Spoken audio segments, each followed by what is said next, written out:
Chapter 241. It's time to let you know my secret. Liu Yao had not expected that, in the other world, he would actually experience the feeling of being a star. At the moment, he was surrounded by a surging crowd, mainly marriageable women. At first, the girls sat in the stands with restraint. But after Liu Yao won 5 consecutive matches, they began to get restless. A spirit-refining genius, rich, and also caring. Spectators from Yunzhou provided important news. Liu Yao's 2 senior sisters had made shockingly fast progress in their cultivation. They had advanced to the marrow-cleansing realm in just over a year. This meant the young gentleman was someone who knew how to cherish others. The crowd became excited all at once, and they flocked around him. And it wasn't just women, some martial artists also joined the group. Some admired Liu Yao's abilities, while others simply wanted to express their gratitude. The Izumo people had caused a great slaughter. Many of these people had friends and relatives who had been killed, and they were very grateful to Liu Yao for helping them get revenge. Liu Yao bowed in all directions, then got in the carriage and left. On the way back to Jingyi Garden, Liu Yao looked at his hands, deep in thought. Yu Yanmei sat in the passenger seat and, without turning her head, asked, "How do you feel after several back-to-back battles?" "I feel like my body has come alive, and I am more at ease with it," Liu Yao looked up and said, "Hovering between life and death is indeed the fastest way to cultivate." Apart from the friendly sparring with Monk Ben Neng, he had faced 5 life and death battles today. In the first 2 fights, his body simply mechanically carried out the commands of his brain, accurate but somewhat stiff. In the subsequent matches, Liu Yao felt his body gradually come alive, gaining a unique momentum and agility. Killing became more effortless and natural. He precisely targeted the opponent's weak points and destroyed them, gracefully killing with just the right amount of force. Killing had almost become an art form. Yu Yanmei lay back in her seat, saying in a low voice, "Life and death battles can cause explosive growth in a martial artist's spirit, resolve, skills, and even physical strength. Therefore, whenever a great conflict arises, geniuses and masters emerge one after another. Liu Ziazi, you can't just practice routines deathly." Liu Yao nodded and said, "Yes, senior, I understand. Great terror lies between life and death. Discover stories with Empire." Hearing this, Yu Yanmei did not turn her head, but her ears involuntarily twitched. She was quite satisfied with this prospective son-in-law. Rich and generous, sending a vat of elixirs. After reaching fetal breath, he did not just focus on his own cultivation, but patiently massaged his woman. Furthermore, his disposition and qualities were also top-notch choices. Pai Pei's choice for a husband was indeed excellent. Yu Yanmei glanced at her disciple and thought to herself, "With this, I can also cultivate in peace and break through to the next realm. Liu Ziazi, for the next 3 days, I'll use innate true qi to cleanse your body. Be prepared and do not waste the opportunity." Liu Yao had not yet reacted when 3 girls had already exclaimed in shock, their eyes wide. Afterward, Yu Yanmei also stayed at Jingyi Garden, cleansing Liu Yao's body with innate true qi every day until her innate true qi was exhausted. This was the equivalent of Yu Yanmei sacrificing her own cultivation to help Liu Yao cultivate. "Not even my own son or a closed-door disciple could expect such treatment," complained Li Pei with a hint of jealousy. "Master, I'm your disciple, you know.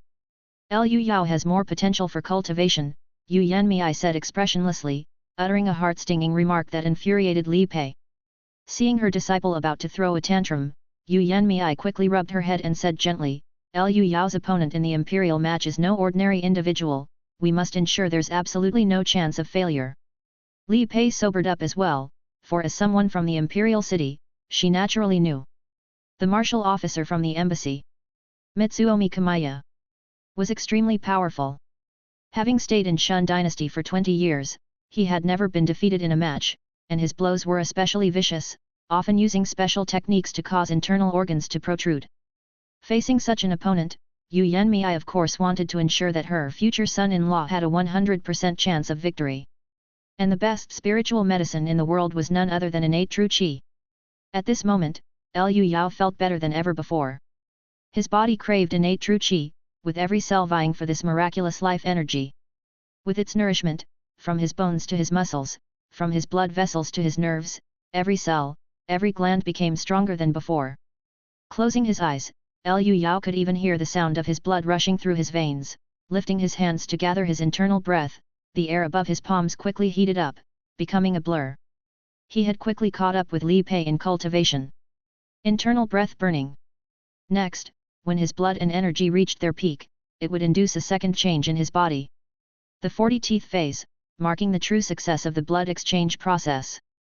Liu Yao promptly bowed deeply to Yu Yanmei, many thanks to Grandmaster Yu for your generous gift. Yu Yanmei swallowed a 10 complete immortal pill to restore her true qi and said nonchalantly, no need for formalities, it won't be long before we're family. Li Pei smiled sweetly, her anticipation growing. She was just waiting for the longevity feast to end to register at the Clan Affairs Bureau. Yu Yanmei exhaled a breath of turbid air, continuing, once you two are married, I will attempt to advance to the Jinwala realm. Liu Yao, if anything happens to me, you must take good care of Pai Pei. Liu Yao was taken aback by her words, then solemnly responded, you have my word, I will not let her suffer any distress. Liu Yao himself had experienced the perils of breaking through realms. From blood exchange on, every step of advancement in the martial path came with tremendous risks.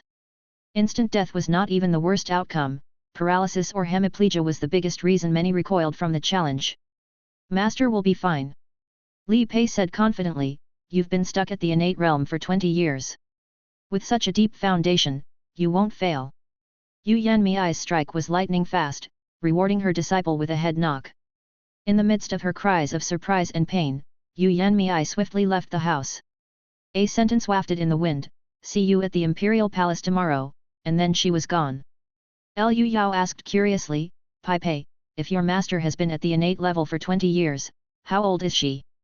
She doesn't say, but she should be around 38. Li Pei answered, my master reached the innate realm at 18, causing a sensation in the imperial city, and then took me on as a disciple when I was 2.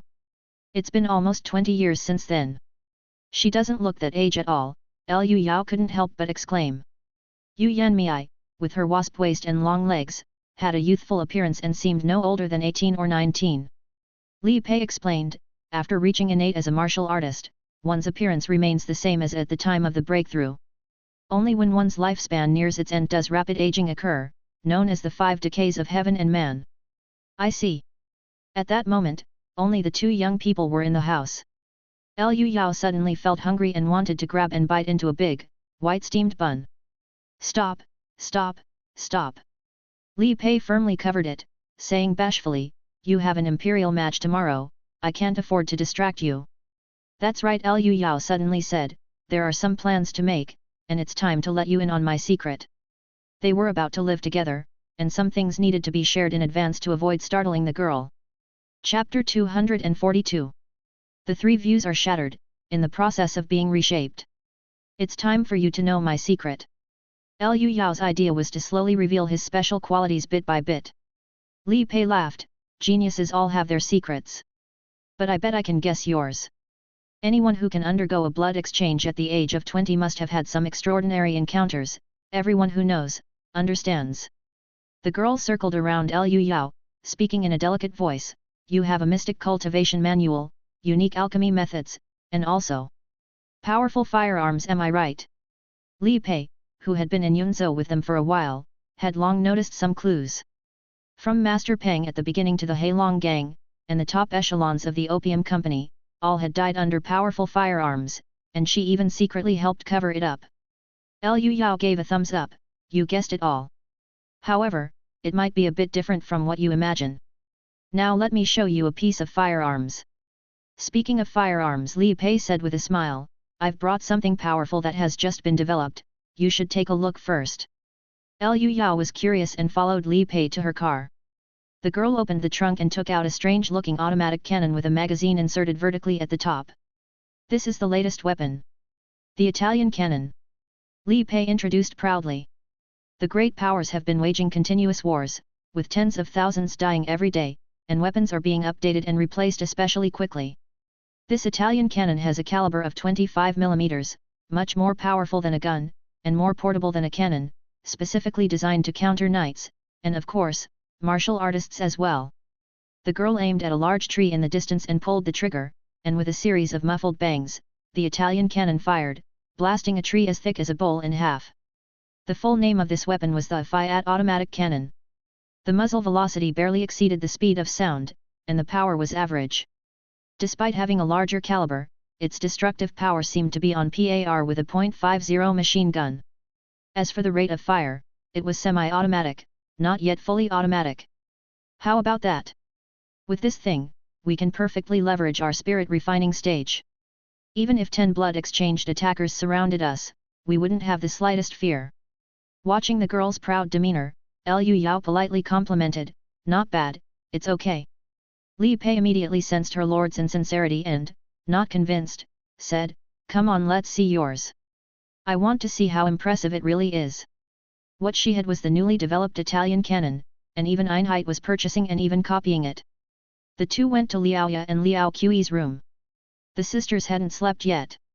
Liaoya asked curiously, "Is the purification done?" "It's done, and Grandmaster Yu has left."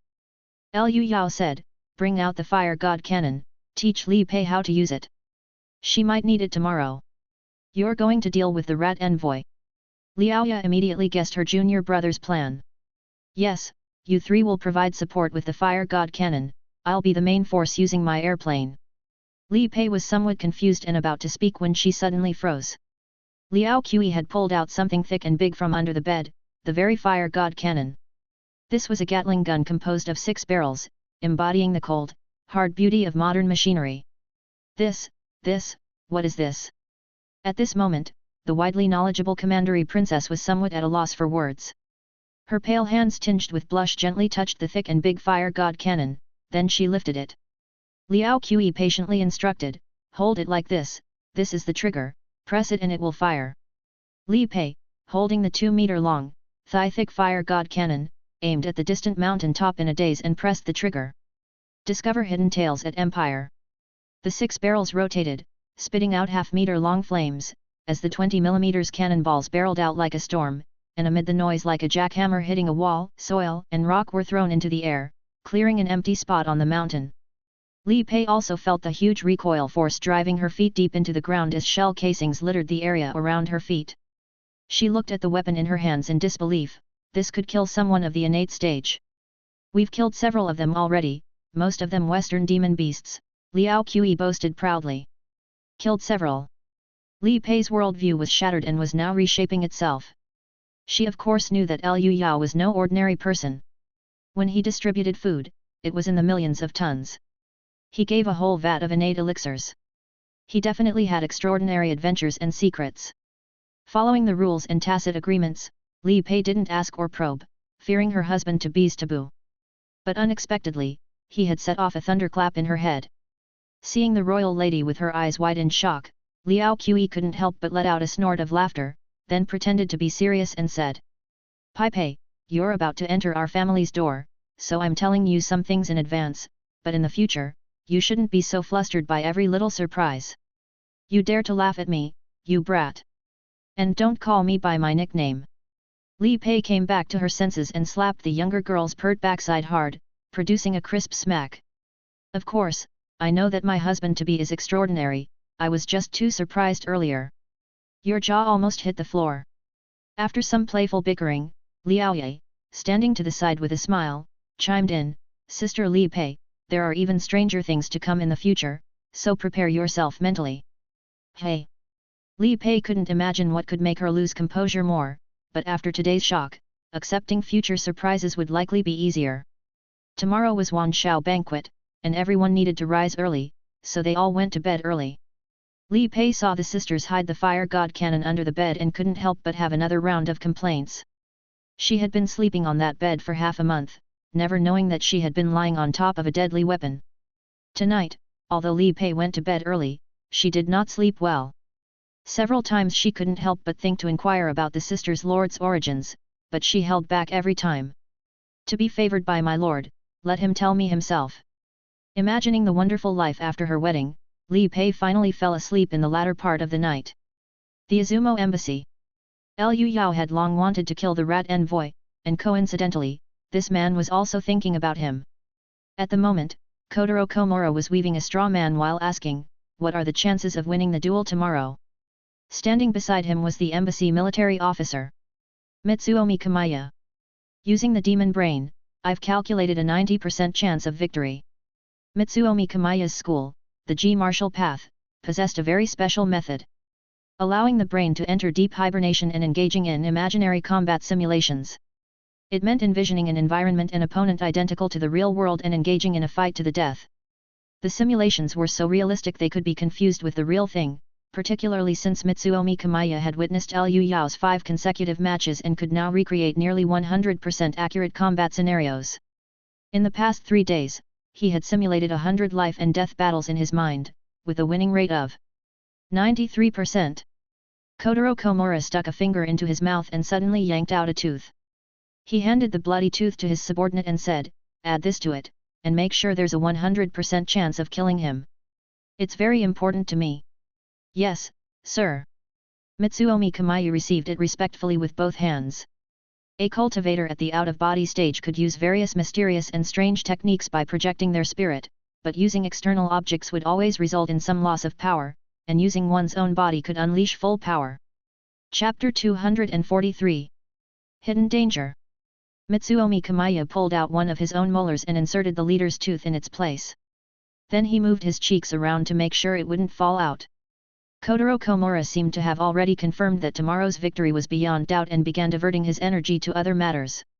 He was holding a brush and writing something while instructing. "As soon as the longevity banquet ends, you must rush to the south to support the excavation of the Mahayana sect leader's relics. Minister Komura, please forgive my bluntness." Bowing deeply, Mitsuomi Kamiya spoke evasively, "The matter of tomb raiding falls under the responsibility of the Army General Staff, and it seems it has nothing to do with us at the Ministry of Foreign Affairs."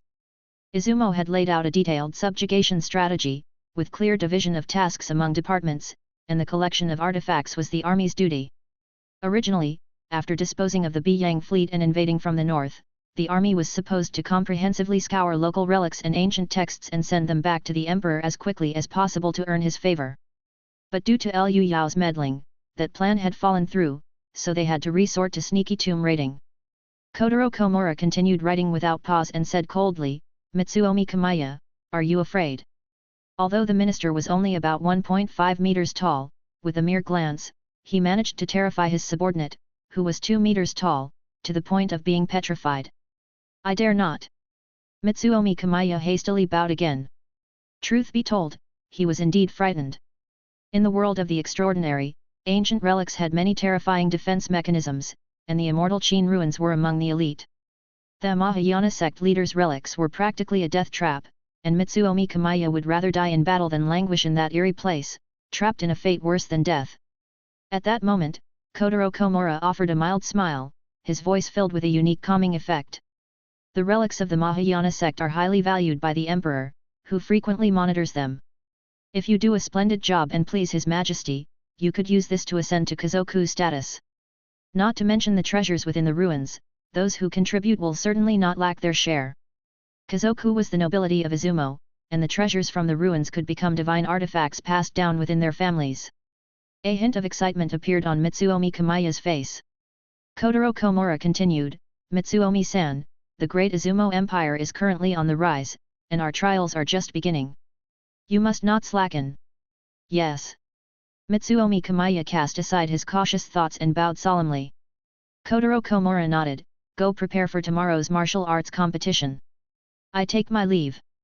Once his subordinate had left, Kotaro Komura finished writing. It turned out to be countless talismans, all penned in his own blood. Kotaro Komura took the talismans to an inner room where a large wine jar, over 1 meter tall, was placed. He stepped forward and gently tapped it, saying in fluent Xia language, "Greetings to Consort Li. Wa people." A hoarse voice, like tearing fabric, came from inside the jar. The smile on Kotaro Komura's face deepened. Early the next morning, Liu Yao, Li Pei and Yu Yanmei arrived at the imperial city. Today, officials of the 7th rank and above were all required to go to the imperial palace to offer birthday felicitations. The route was decorated with lanterns and colored silks, even hanging from the trees. The imperial cities of both worlds were not much different. Equally majestic and awe-inspiring, equally secretive and remote, and also exuding that loftiness of authority.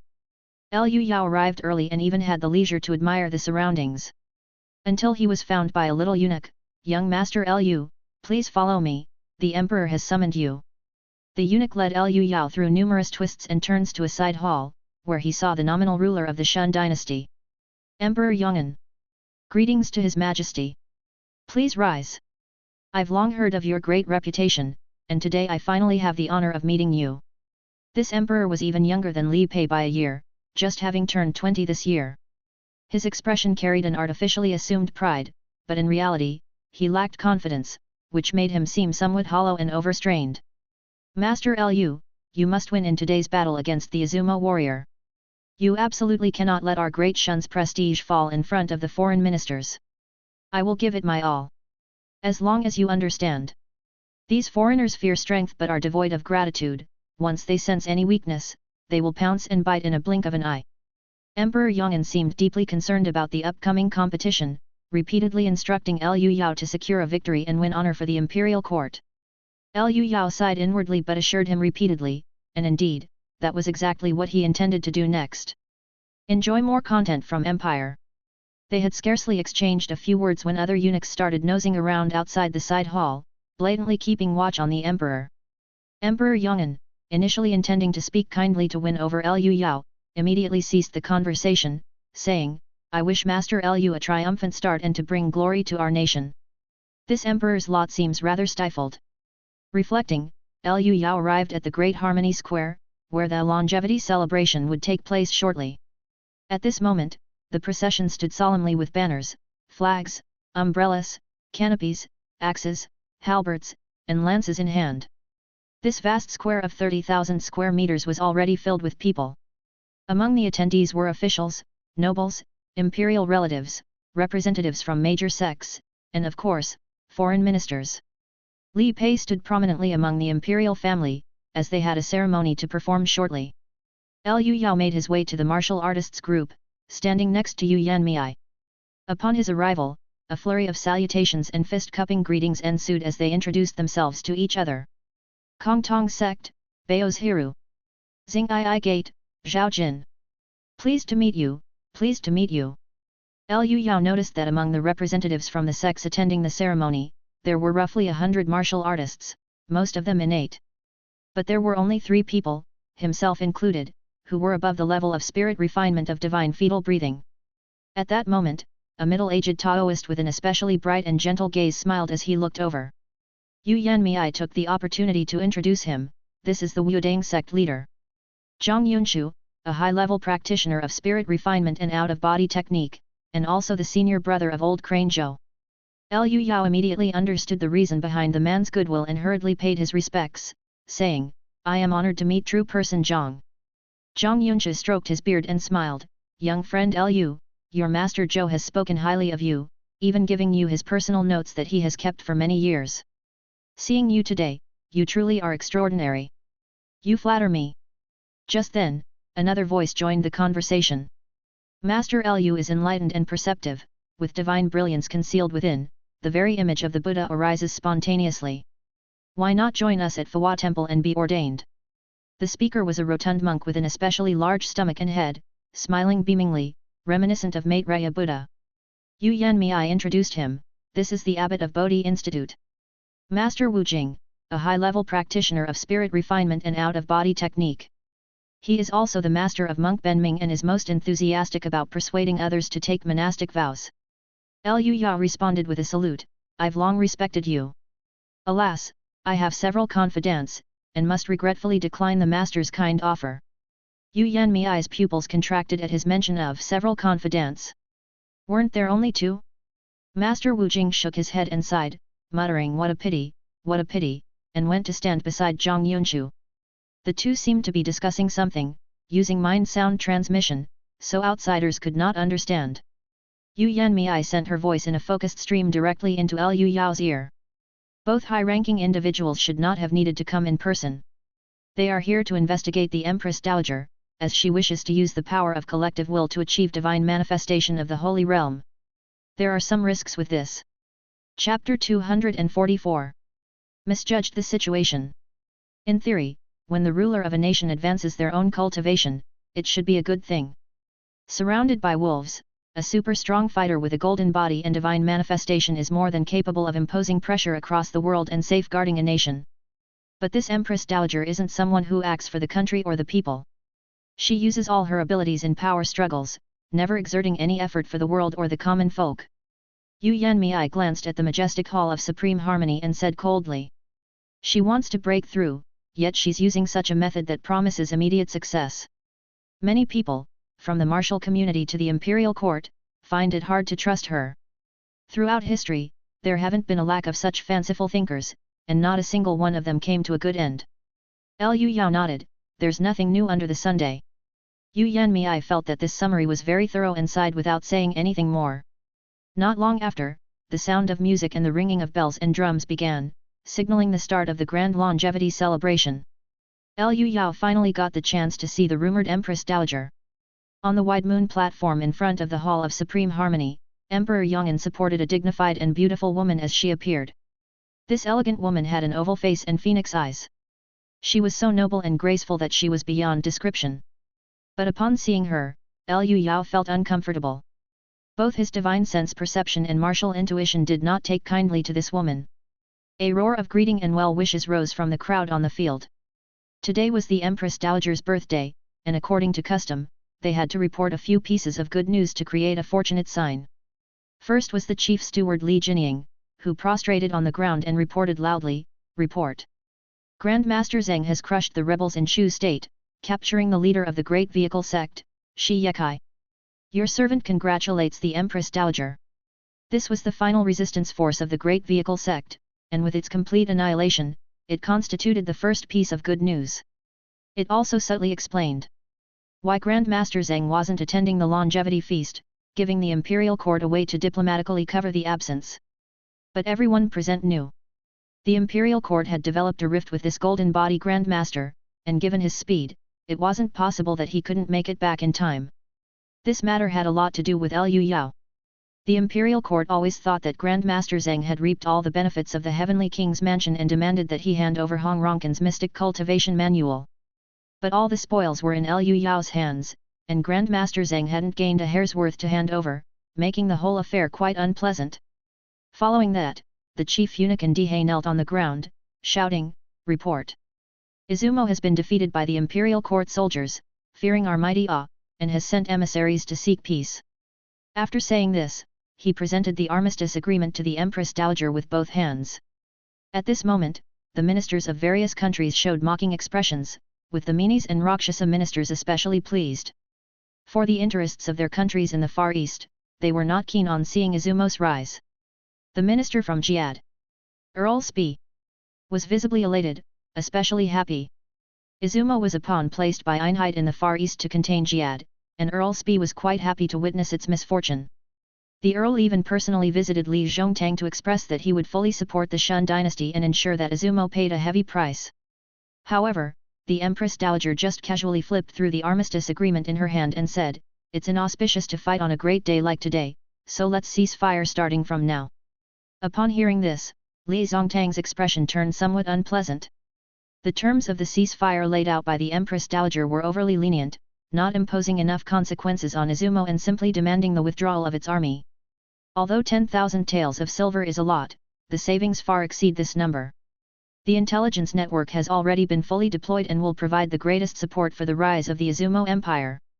Just as he was feeling pleased with himself, he suddenly sensed an icy killing intent, and turning his head, his gaze met with Liu Yao's. This child bears immense hostility towards Izumo and must be eliminated. But what is this alarming premonition that makes my flesh crawl? His martial intuition was frantically signaling warnings, which made him a bit puzzled. With Liu Yao's blood exchange combined with fetal breath, how could he possibly be a threat to himself? By the next second, Kotaro Komura noticed Yu Yanmei, who was also glaring at him from Liu Yao's side, and he realized. It was the moon shadow sword. With a body like the shadow of the moon and a sword like a startled swan, an extremely formidable assassin. He mistook the warning signals as coming from Yu Yanmei. Continue your journey on Empire. Next was the Imperial Martial Arts competition. Li Zhongtang stepped forward. Although he was only in the blood exchange realm, his spirit refinement had just reached stability, he had the right to present matters without kneeling and simply bowed as he said. Now the nation is peaceful and people are safe, and talents are emerging in large numbers. Your servant requests to hold the martial arts competition in front of the imperial court to recruit talent for the court. Permission granted. It was then the turn for Liu Yao and other 7 contestants to enter the stage. Interestingly, 4 of them were monks. Because the ultimate prize was the mystic cultivation manual Nirvana Sutra from Baek Temple. This was a manual handwritten by the divine manifestation monk masters Haihei during the Wei and Jin dynasties, containing various marvels, and with fatal attraction to the Buddhists. Baek Temple had sent its elite with an oath to take it back. But at this moment, the last monk from Baek Temple participating in the competition had been brutally killed by Mitsuomi Kamiya. His innards sprayed out from every hole in his body. In the face of this bloody scene, the expressions of those from the Shun dynasty were not looking good, and Emperor Yong'an was visibly furious. Liu Yao's opponent was also a monk. The two exchanged blows with Taiping Fist, and at the level of spirit refinement realm, they saw each other at 0.3 times the speed, making it impossible to fight. The monk knew he was no match and voluntarily conceded defeat. The fight between martial artists rarely lasted over a minute, and within the time it took for a pot of tea to brew, it had reached the final battle. Before entering the arena, Liu Yao swallowed 4 complete immortal pills. Noticing that Yu Yanmei was watching him, he explained, "The little Japanese is definitely going to cheat, I have to be prepared." Yu Yanmei hinted, "You should be aware of the side effects of your own elixirs." "I know, but now I can withstand the power of 5 pills." Liu Yao said as he swallowed another pill, ready to give his opponent a thrashing in a moment. Liu Yao and Mitsuomi Kamiya took to the stage, drawing the attention of the entire audience. Everyone knew that the contradictions between the Shun dynasty and Azuma were only temporarily suppressed and that there would definitely be conflicts in the future. This competition not only involved personal honor and disgrace but also represented the national and ethnic pride of each side. Mitsuomi Kamiya was dressed in a karate uniform, revealing his arms and a chest with muscles that seemed to explode like iron. He adopted a stance. One fist clenched by his waist, while the other hand was level with his shoulder, palm like a knife, pointing straight at Liu Yao. "The spirit-refining genius of the Shun country, you have been invincible thanks to your spirit refinement realm until now, but that ends today." Mitsuomi Kamiya spoke with confidence, "My body has been forged through 1,000 hammers, 100 trials, it is the mightiest weapon in itself, fundamentally different from a lucky upstart like you who relies on spirit refinement to break through realms." While roaring, he revved his bodily functions to their peak and with a fierce bite to his molars, he took what Kotaro had given him. In the fights of martial artists, no one takes it slow like in a card game, going from small to large gradually. The moment Mitsuomi Kamiya started, he went all out, aiming to take down his enemy in the most ferocious way. And coincidentally, Liu Yao was thinking exactly the same. Chapter 245. Flailing punches lead to death. Mitsuomi Kamiya used demon brain to simulate 100 fights, was intimately familiar with Liu Yao's every move, and even looked down on him. This guy has just undergone blood exchange, his physique isn't strong, let alone mastered any refined killing skills. He just relies on the spirit refining state, that's all. He's weak. Mitsuomi Kamiya wore a sneer, flexed his arm to block Liu Yao's punch head-on. Aside from a muffled thump, he remained unscathed. "Man of the Shun country, you're too weak. Just went through blood exchange." Mitsuomi Kamiya suddenly sneered viciously, revealing all 40 of his teeth, "And I'm about to ascend to an 8. Prepare to die." G martial path. Ghost step. His legs burst with strength, and his body, trailing after images, instantly closed the distance. G martial path. Swallow dance. He then employed a set of palm techniques that targeted the butt and navel specifically. This was not indecent, but a technique tailored to combat the robust physique of blood exchange warriors. It could trigger full explosion of power within the opponent's body, causing the victim's viscera to burst into pieces and spray out of the body, turning into a shower of blood and flesh. Mitsuomi Kamiya liked this technique very much and used it the most. Furthermore, by borrowing Kotaro Komura's teeth, he temporarily entered the fetal breath realm state, also possessing the ability to see everything at 0.3 times normal speed. In this way, the gap in spirit refinement between them was evened out, and Liu Yao immediately felt tremendous pressure. His opponent's movements were ferocious, his reactions incredibly fast, revealing no weaknesses whatsoever. And the techniques were sly, always aiming for the butt or navel, no wonder they could punch out a person's innards. Liu Yao dodged carefully a few times when the 10 complete immortal pill he swallowed started to take effect. His pupils dilated sharply, veins on his body's surface bulged, and white vapor sprayed from his nostrils and mouth. This was because there was too much inner breath to contain, so it had to be expelled from the body. With a loud bang, Liu Yao suddenly swung his arm, throwing a punch that arrived before its precursor and blasted the enemy first. Mitsuomi Kamiya still casually blocked with his arm, scoffing, "Weak and feeble Ada." Before he could finish, Liu Yao's second punch was already on its way. He blocked in time again. But soon, the third punch, the fourth punch. Liu Yao's sinews and bones sung in harmony, his body taut as a coiled steel cable, unleashing a flurry of over 100 punches in succession. Before the fists even hit their target, they were already emitting a high-pitched screech from the tearing air. Amidst the sky of fist shadows, Mitsuomi Kamiya retreated with a cold expression. He dodged what he could, blocked what he could not. An explosive secret technique? Let's see how long you can last. The effects of the 10 complete immortal pill surged powerfully, and even as an innate grandmaster, Yu Yanmei would only take 3 at a time. But Liu Yao took 5. Now, he felt an unbearable heat in his body, with seemingly endless vigor and inner breath. Desperate to burn off the effects of the elixir, but his punches weren't depleting it fast enough. Liu Yao suddenly activated Moon Shadow Star Plucking Body, instantly splitting into 3, and assaulted his opponent from 3 different directions. Whether it was each movement or each strike, it was done with full force, so fast that it was a blur, accompanied by terrifying blasts of air. Most people could only make out 3 light shadows continuously swooping past Mitsuomi Kamiya, with the sounds of thumping strikes and the whoosh of fast-moving air echoing throughout the venue. Mitsuomi Kamiya was a veteran forged through countless battles, managing to hold on. But his face was full of shock and disbelief. How is this possible? No explosive secret technique or secret elixir could last this long. Liu Yao showed no signs of stopping, in fact, his speed was only increasing. Mitsuomi Kamiya sensed something was wrong, and chose to no longer defend but to meet attack with attack. However, after a round of exchanging blows, he took a couple of punches in retaliation and only managed to hit a phantom, unable to celebrate when the torrential storm of fists continued to barrage down on him. Facing this tireless opponent, Mitsuomi Kamiya had to protect his vital areas by holding his head with both hands, employing his footwork to fight evasively, hoping his opponent's techniques would finish quickly. However, Liu Yao had only used up half of the elixirs inside his body, feeling exhilarated at his peak. "Aura, aura, aura," he shouted as he punched, striking joyfully, with continuous thunderous booms resounding throughout the arena. Mitsuomi Kamiya clenched his teeth, not knowing how many blows he had blocked, but soon ran out of strength, his inner breath also spent. It wasn't long before his arms hung limp, too weak to mount a defense. In contrast, Liu Yao's face was flushed red with excitement, and seeing his opponent faltering, he certainly didn't hold back. Blood battle in all directions. He unleashed the killing move personally taught to him by his senior sister, his fists quick as they morphed into dragon shadows, roaring across Mitsuomi Kamiya's entire body with terrifying shrieks. The power and inner breath in each punch were fully energized, detonating perfectly within the opponent's body. Under the continuous bombardment, Mitsuomi Kamiya's robust body was indented with craters, the explosive force raging within, searching for a place to vent. His body, hammered repeatedly by Liu Yao as if he were pounding rice cakes, reached its limit and exploded like an overinflated balloon.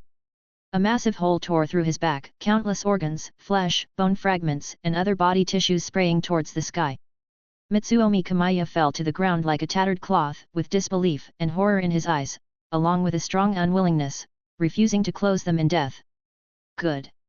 Seeing this, Emperor Yong'an stood up and applauded loudly. But he immediately realized it wasn't appropriate and quickly sat down. Fortunately, the continuous applause and cheers drowned out his gesture from seeming too abrupt.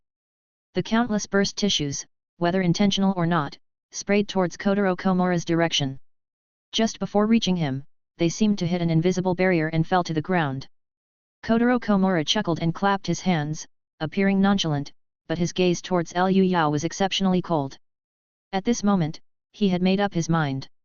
As soon as the longevity festival ended, he would eliminate this youngster immediately. Taking action himself, leaving no chance for resistance. Experience tales at Empire. It seems best to take 4. Liu Yao appeared nothing like someone who had used an explosive secret technique or elixir, his complexion rosy, his movements stable as he returned to the ranks. People congratulated him with fists clasped, even Zhang Yunzhu and Master Wu Jing nodded with smiles. Yu Yanmei was particularly satisfied and whispered softly, "Well done. I've done my duty." Liu Yao nodded and stood next to her, ready to observe the ceremony. The grand finale of the longevity festival was about to begin, and Liu Yao was curious about the so-called power of collective will. At the third quarter of the hour of noon, the music and rites sounded, bells and drums resonating in unison. Countless maidens of the royal family stood on the platform in front of the Hall of Supreme Harmony, releasing white doves they held in their hands. Among them was Li Pei. Liu Yao concentrated his mind force in his eyes and looked over. Li Pei immediately sensed it and glanced back, a slight bend at the corners of her usually serious face. Standing among the members of the royal family, she endured innumerable taunts and jeers, an ordeal indeed.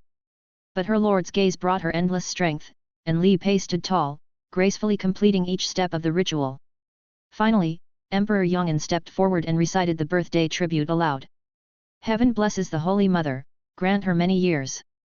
In the auspicious year of the Sun, may joy be abundant and prosperous. Admirable is our mother's demeanor, supporting our sovereign son. How benevolent is she, like the greatness of Yao and Shang." At this moment, under the supervision of officials, countless gentry, civilians, and martial artists across the Shun dynasty recited this birthday tribute, whether willingly or not. Zhang Yunzhu and Master Wu Jing looked up at the sky, their expressions solemn. In the midst of it all, Liu Yao felt something from all directions gathering between heaven and earth. Kotaro Komura's expression was inscrutable, the corners of his mouth curved up as if looking forward to the unfolding drama. Chapter 246. Pig Human. Although invisible and intangible, Liu Yao just knew that a strange power was converging upon the Empress Dowager from beyond the mundane world. Fortunately, he had studied Hong Ronkin's autobiography, The Bitter Cultivation and Enlightenment Sutra. The book mentioned, "The power of the mind must be concentrated at the Yintang acupointment between the eyebrows, only then can the heavenly eye be opened to perceive that which does not exist in the material world." Liu Yao did as instructed, focusing the power of his mind on his forehead, and opened the heavenly eye. In the next moment, the whole world changed. Countless faint and blurry ripples emerged from the void, converging together. Blue Star has two sayings.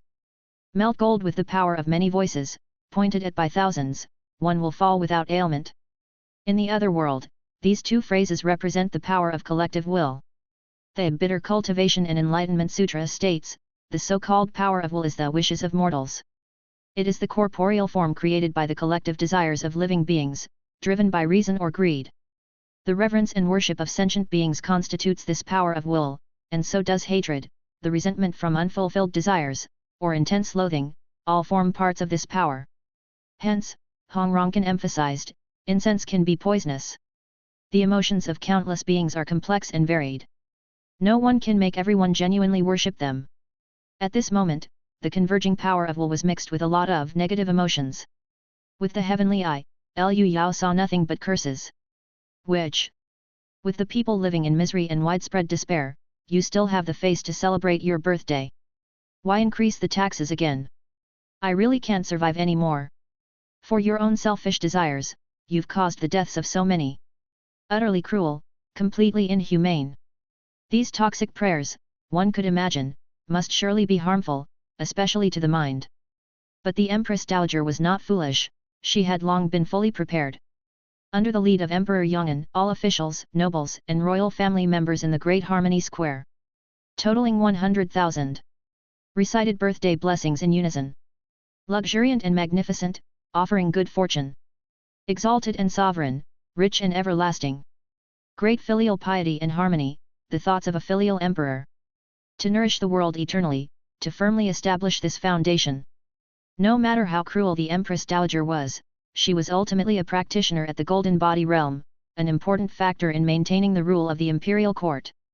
With her striving to break through to the next realm, she naturally had the support of countless officials, nobles, and royal family members. In these turbulent times, having a super-strong individual to suppress dissidents was definitely a good thing. So the readings, or rather prayers, of these individuals, were filled with heartfelt reverence, gratitude, and hope, emotions that could neutralize the poisonous negative power of will. At the same time, not all of the common people's birthday blessings were curses. After all, the Shun dynasty had never done something as severe as annihilating a family over the saying a gust of clean wind does not know the alphabet, and considering the righteous cause of expelling the Tartar, there was still some popular support. More importantly, the Empress Dowager possessed absolute confidence in herself. The will of a golden body realm martial artist would not be so easily shaken by the power of will of mere mortals. With the continuous recitation of birthday blessings from all over the nation, the overwhelming power of collective will gathered upon the Empress Dowager. A 15-meter-tall light figure gradually appeared in the void. Liu Yao couldn't help but be thrilled, grateful that his visit wasn't in vain as he had the good fortune to witness the marvel of divine manifestation of the Holy Realm. This was an invaluable experience that no amount of money could buy, especially for a spirit-refining practitioner. Having a real-life reference was far better than any secret manual or spiritual medicine. The power of will is like droplets of water. The belief of 100 or 1,000 devotees doesn't amount to much, and even tens of thousands can be ignored, but once the number exceeds 100,000, the quantitative change causes a qualitative change, turning droplets into lakes and seas. Now the Empress Dowager has at least gathered the power of will of millions of people. The light being behind the Empress Dowager grew larger and more solid, gradually taking on a human shape. Seeing this scene, both Zhang Yunchu and Master Wu Jing, who had been looking grave, simultaneously let out a sigh of relief. Liu Yao understood why they relaxed. The exterior reflects the heart, they say. When one manifests their heart's image during divine manifestation, it represents the best interpretation of a person's inner goodness. Antisocial personalities commonly produce all sorts of bizarre demons and monsters. Great sages and virtuous individuals tend to manifest bodhisattvas, Buddhas, saints, or Taoist deities. But as long as the manifestation takes a normal human shape, it can't be too far off.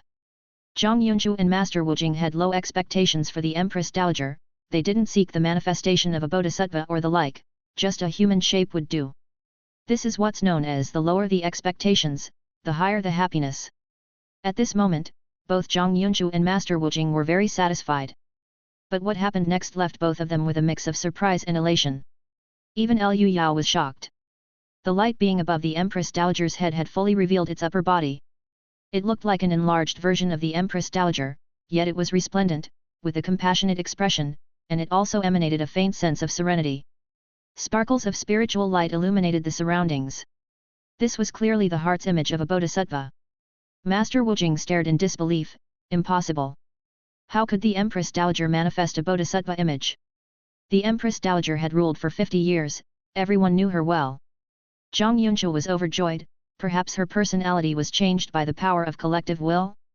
A bodhisattva image, no matter how you slice it, is a good thing. Incense is poisonous, and the minds of spirit-refining practitioners not firmly anchored could even be altered by the power of collective will. Moreover, the change wasn't necessarily for the worse. If the believers saw you as a great sage or saint, the power of collective will could genuinely transform you into such a person. Discover more content at Empire. By now, the Empress Dowager's bodhisattva image had become more solidified and was beginning to affect the real world. Tens of thousands of people in the square, even those without spirit-refining stage capabilities, could clearly see the bodhisattva in the sky. The bodhisattva had now formed arms, with the right hand raised to the chest, palm facing outward in the fearless seal, the left thumb and middle finger twisted together, known as the preaching seal. This sight utterly shocked everyone. The area was abuzz, and exclamations were heard all around. Some even knelt and prostrated themselves, generating an even more surging power of collective will. Within the ranks of officials, Li Zhongtang and Imperial Teacher Wang exchanged incredulous looks, their faces beaming with ecstasy. These two high-ranking officials, traditionally at odds, almost hugged each other in their excitement. If it truly is a bodhisattva image, then a resurgence of the great Shun dynasty is hopeful indeed. Li Zhongtang was well aware of the immense importance of having a super-powerful being to stabilize the nation. Izumo, a small country, had been able to wrestle with the great powers and even harbored the audacity to think of annexing the Shun dynasty, all because the divine manifestation emperor kept them in check.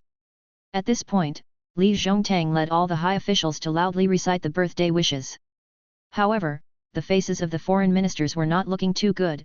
Nobody wanted the once weakling to become a ravenous wolf. Only Kotaro Komura maintained his composure, practicing mindfulness. His mind had already returned to the embassy. At this moment, the straw man hosting Kotaro Komura's mind force, was speaking to a large jar, Consort Li, you may begin now. From the jar came several bellows like gasps, followed by a terrifying head poking out. Judging by her appearance, this theoretically should be a woman. But she had no eyebrows or hair, her nose had been gouged out, her eyes stabbed blind, her lips, ears and all her limbs had been lopped off. This was unmistakably a human swine. Chapter 247. Heavenly Demon Form. Flaying is a very cruel form of torture. It was used on favored consorts by Empress Dowager Lu of the Han dynasty and Wu Zetian of the Tang dynasty, to name but a few. This consort Li was once a beloved consort of the late emperor, possessed of all his favor. Her descent into such a state need not be elaborated upon. It was clearly the handiwork of the present Empress Dowager. Here in the other world, flaying involves an additional process. Using 7 iron nails, or rather, rolling pins resembling screw nails, they pierce and screw them into 7 vital acupoints such as Tanzong and Qi Si. With her entire body sealed, no matter how capable she was, she could not exercise her abilities. Consort Li's body displayed 7 rust-stained marks, which had fused indiscernibly with her flesh. Upon seeing such a ghastly sight, the straw man, bearing Kotaro Komura's mind, spoke. I have had the fortune to study that none who were flayed in the history of your country have lived past a year. Even those in the innate realm, once subjected to such torture, would die in spirit if not in body. Consort Li merely underwent blood exchange, yet she persevered for 30 years. Your journey continues with Empire. Consort Li, gasping like a broken bellows, coldly laughed without a word. Kotaro Komura continued, the driving force behind your endurance must be hatred, isn't it? A grudge so deep that not even the waters of the Yangtze River could wash it away. A beauty like none other, pure and ethereal as a light cloud shielding the moon, fluttering like returning snow driven by the wind, surely harbors immeasurable hatred after being reduced to this state. Noisy WA people. Consort Li interrupted, her voice like tearing through rags, her throat clearly ruined by poison. That demoness is gathering the power of collective will for divine manifestation. Consort Li opened her heavenly eye and immediately saw the tide of wishes above her head, like a vast ocean. She immediately understood the situation at hand and the meaning behind the WA man's words and let out a ghastly, screeching laugh. I have finally waited long enough. Demoness. After 30 years of torment, today you will pay for everything. Consort Li laughed, the disgusting sores on her body trembling lightly, then, with a loud shout, go! A streak of light burst forth from her forehead, revealing none other than a beautifully attired palace beauty. This was soul manifestation, a skill only possessed by those in the out-of-body state. Although this departing soul appeared ethereal, her beautiful features were still discernible, exactly those of Consort Li. Kotaro Komura, his voice clearly tinged with fear, exclaimed, hatred materialized into substance. The beautiful Consort Li's 7 orifices flowed ceaselessly with ink-like, filthy blood, looking more like a vengeful ghost than anything else. Kotaro Komura subconsciously whispered, you could use my talisman. There's no need for such trouble, Consort Li interrupted again, staring over with her terrifying, blood-stained eyes, there are better ways. Wait a moment, Consort Li couldn't care less about Kotaro Komura's babbling. With a light inhale, her divine soul sucked away and devoured a ghostly human shadow from the straw man. With this nourishment, Consort Li's soul became much more solid, looking less insubstantial. Following that, her divine soul soared up and flew towards the sky, higher and farther away. As Consort Li took one last glance at this world, she disappeared with a menacing laugh. Her divine soul, like a piece of paper thrown into blazing flames, turned into numerous dark ashes and merged into the tide of wishes. At that moment, on the Great Harmony Square in front of the Hall of Supreme Harmony, the Empress Dowager's divine manifestation of the Bodhisattva form had already taken shape up to the waist, radiant with a glorious glassy aura, spectacularly beautiful, compelling involuntary reverence. The facial features of the divine form became increasingly distinct, especially the eyes, which were starting to appear. However, they looked somewhat imperious and willful, exactly like the Empress Dowager herself. This was not a significant issue. All humans, not being saints, have emotions and desires, so people didn't pay much attention to it. Liu Yao watched very intently, casting mind force freely as if it cost him nothing, firmly imprinting every detail of the scene in his mind. For ordinary people, witnessing divine manifestation was merely an exciting spectacle, but for someone practicing the spirit refinement of divine fetal breathing like him, it held unmatched referential value. When his own breakthrough came, it would reduce the difficulty manifold. No amount of money could buy a spectacle like this. Without exaggeration, it was the greatest benefit Liu Yao had ever received. At that moment, a disturbance arose from the minister's procession. Kotaro Komura suddenly started bleeding from 7 orifices. He quickly pulled out a handkerchief to cover it up, declared that he had come down with a sudden illness, and took his leave. The next second, Liu Yao sensed something terribly wrong with the tide of wishes in the heavens. It seemed as if something fatal had mixed in. There's an emotion, it's hatred. Such intense hatred. How much can one hate another person? To live a life worse than death for 30 years, just waiting for a chance to exact revenge even if it meant one's own physical and spiritual destruction. Consort Li's divine soul shattered, turning her unquenchable hatred, which not even the entire waters of the Yangtze River could wash away, into the world's most venomous incense, blending into the tide of wishes. It was like a neurotoxin injected into the human body, taking effect instantly. The tide of wishes visibly turned pitch black, as if ink had dropped into water, spreading rapidly. The devout prayers of tens of thousands could not overcome the 30-year hatred of a human turned into a beast. The Empress Dowager, previously calm and collected, now had her facial features twisted in an instant. A myriad of voices echoed in her head, as if millions of people were simultaneously cursing and insulting her right by her ear. Witch! Die! I want you to fall into the 18th layer of hell and never be reborn. Shut up! All of you trash! How dare you make such a racket! She slammed a fist into her own head and then shouted fiercely. Meanwhile, she continued to recite prayers with a string of strange prayer beads in her hand. These beads were no ordinary object, each one was a relic of a high monk. This was the very reason the Empress Dowager could manifest the Bodhisattva form. But all these were to no avail, as Consort Li's hatred had ignited the toxic incense in the wishes, setting it ablaze. The cacophony in the Empress Dowager's head grew louder and more numerous, while the prayer beads twisted faster and faster.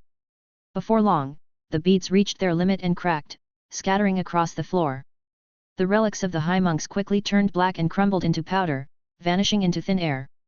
The Empress Dowager was slightly taken aback, then snorted coldly, her face twisted with ferocity, but she continued to gather the power of wishes, unbothered. She simply ordered in a calm tone, "Go and watch them closely." Li Jinying and Ndihe bowed and left. The atmosphere in the Great Harmony Square in front of the Hall of Supreme Harmony was lively as everyone admired the Bodhisattva form in the sky and envisioned a beautiful future. But Liu Yao and other spirit refinement powerhouses were the first to sense that something was amiss. As the wishes gradually gathered, the originally dignified and magnificent form of the Bodhisattva now bore a smiling yet not smiling expression, with its narrow eyes appearing particularly malevolent. More and more people's expression grew grave, but Zhang Yunzhu and Master Wu Jing still clung to a sliver of hope. Their initial demand wasn't high. Just looking like a human would suffice. But what followed shattered all hopes completely. The Bodhisattva form of the Empress Dowager started with a glorious glassy aura peeling off like wall paint, revealing a dull grey body. Then, as the features of the face moved, they transformed into the vertical pupils of a reptile. Finally, the lower half that manifested was full of countless transparent tentacles. The once glorious and crystal-clear Bodhisattva form suddenly turned into a monster with the upper body of a human and the lower body of an octopus. The monster looked down upon the people below with a cruel and evil gaze, like a child gazing at ants, its face conveying mirth and viciousness. Heaven! Heavenly demon form! Zhang Yunzhu and Master Wu Jing exclaimed in unison. The faces of high officials like Li Zhongtang and Imperial Teacher Wang appeared as if they were in deep mourning. It's the Empress Dowager, indeed it's the Empress Dowager. Chapter 248. Send around to the Empress Dowager. Divine manifestation was the most critical node in the spirit refining cultivation.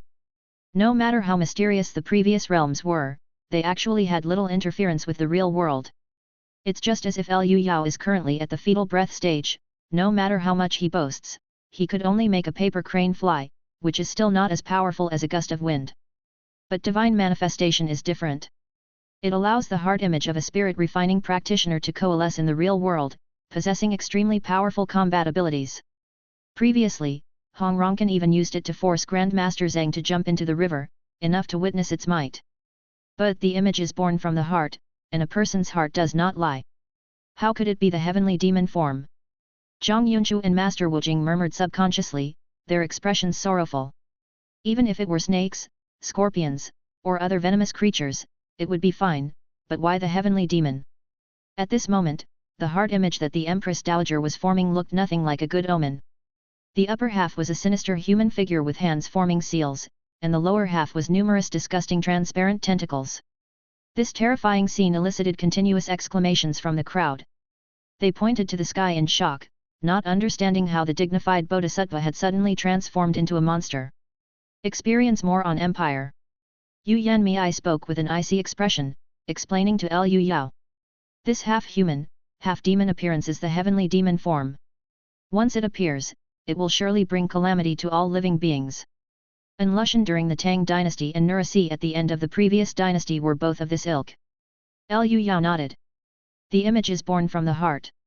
Words might lie, but the heart image absolutely does not deceive. The Empress Dowager, now giving rise to the extremely evil heavenly demon form, was blatantly declaring herself to be a madwoman with an anti-social personality. For a ruler of a country, it was something people could absolutely not accept. Zhang Yunchu and Master Wujing looked at each other and made up their minds. If this witch completes the heavenly demon form, a great disaster will ensue. We cannot let her continue to gather the power of wishes. We must stop her before she breaks through.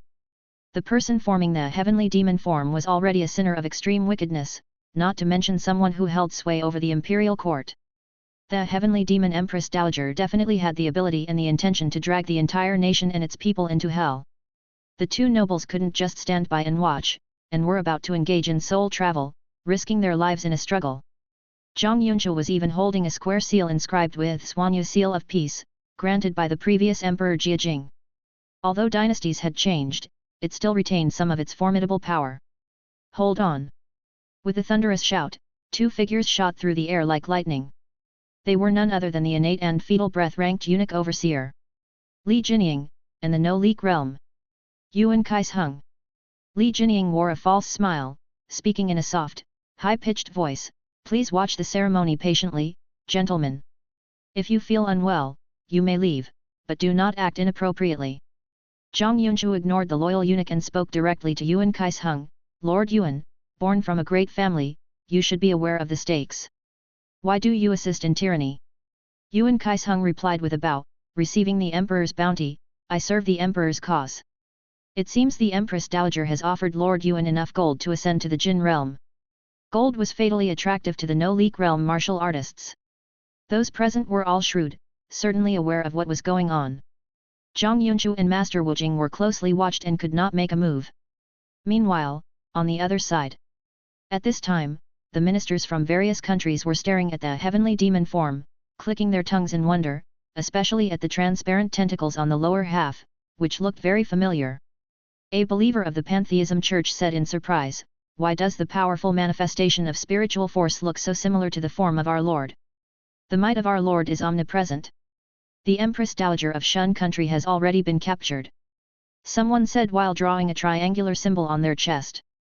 At that moment, the great eunuch Ndihei approached with a troop of imperial guards, proudly bowing and saying, "Gentlemen, the longevity celebration has ended. Please return."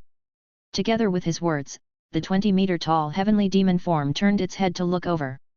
Under the intense, malicious glare, everyone felt a wave of palpitations, and a few of the weaker ministers even found themselves unable to breathe.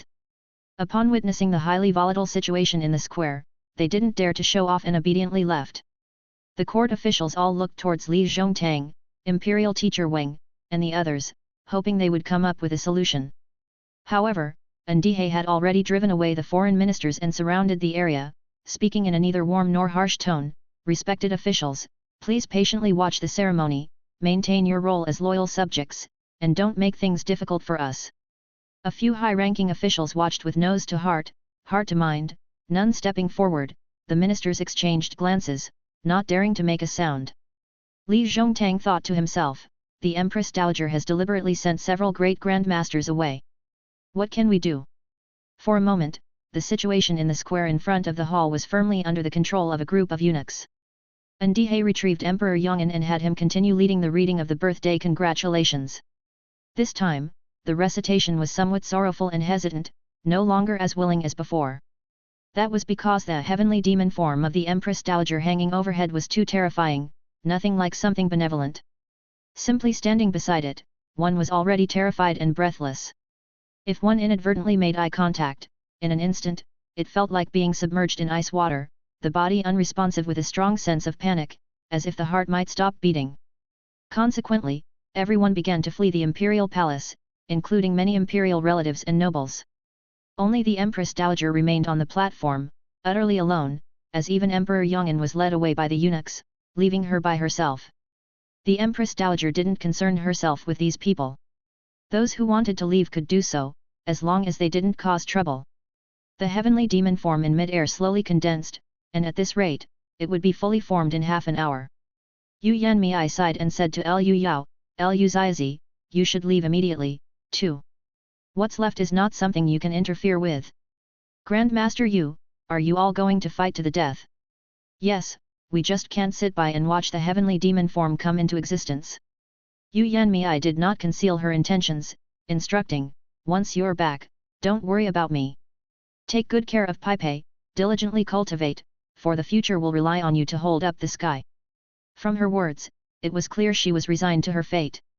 She gripped the hilt of her sword and stood beside Zhang Yunzhu and the others, collectively facing Yuan Kaisheng. Flanking the two spirit-refining experts were a few martial artists radiating staunch righteousness. Their aura rose steadily, ready to burst into battle at any moment. Lu Yao's eyes flashed with a sharp light, and he quickly turned to leave, dashing back home to start the plane. Fragrant Hills Jing'ai Garden was only 15 kilometers in a straight line from the Imperial Palace.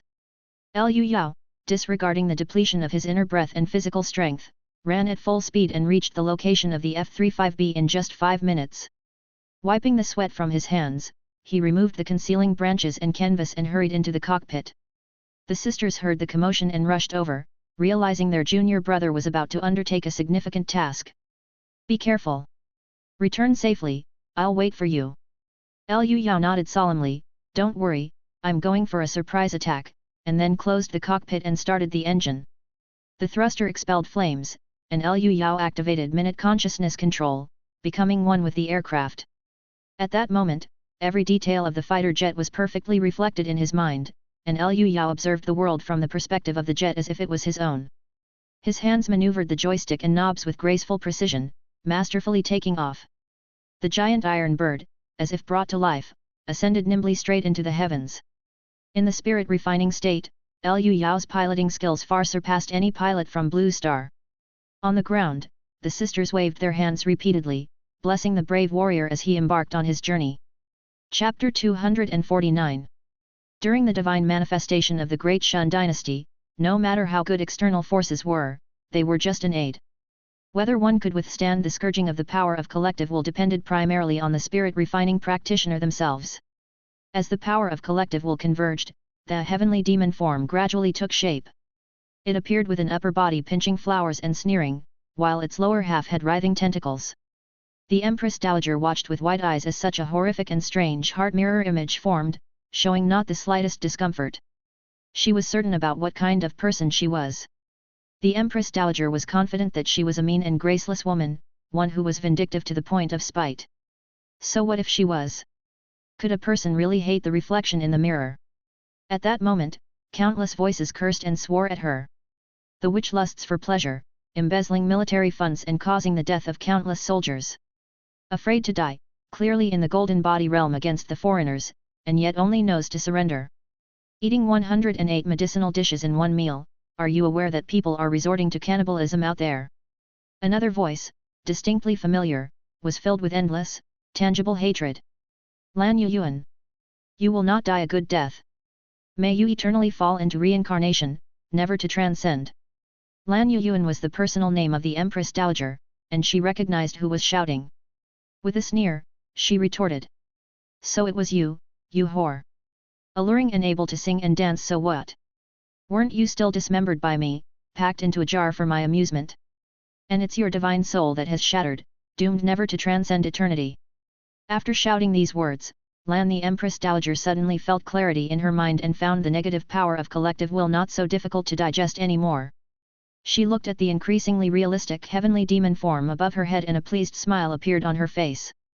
The heavenly demon form looked back at her, exhibiting the same expression and pinching a flower with a smile, as endless malice filled the space between heaven and earth. We can't wait any longer. Yu Yanmei, Zhang Yunshu, and Master Wu Jing were all seasoned individuals, and they sprang into action instantly.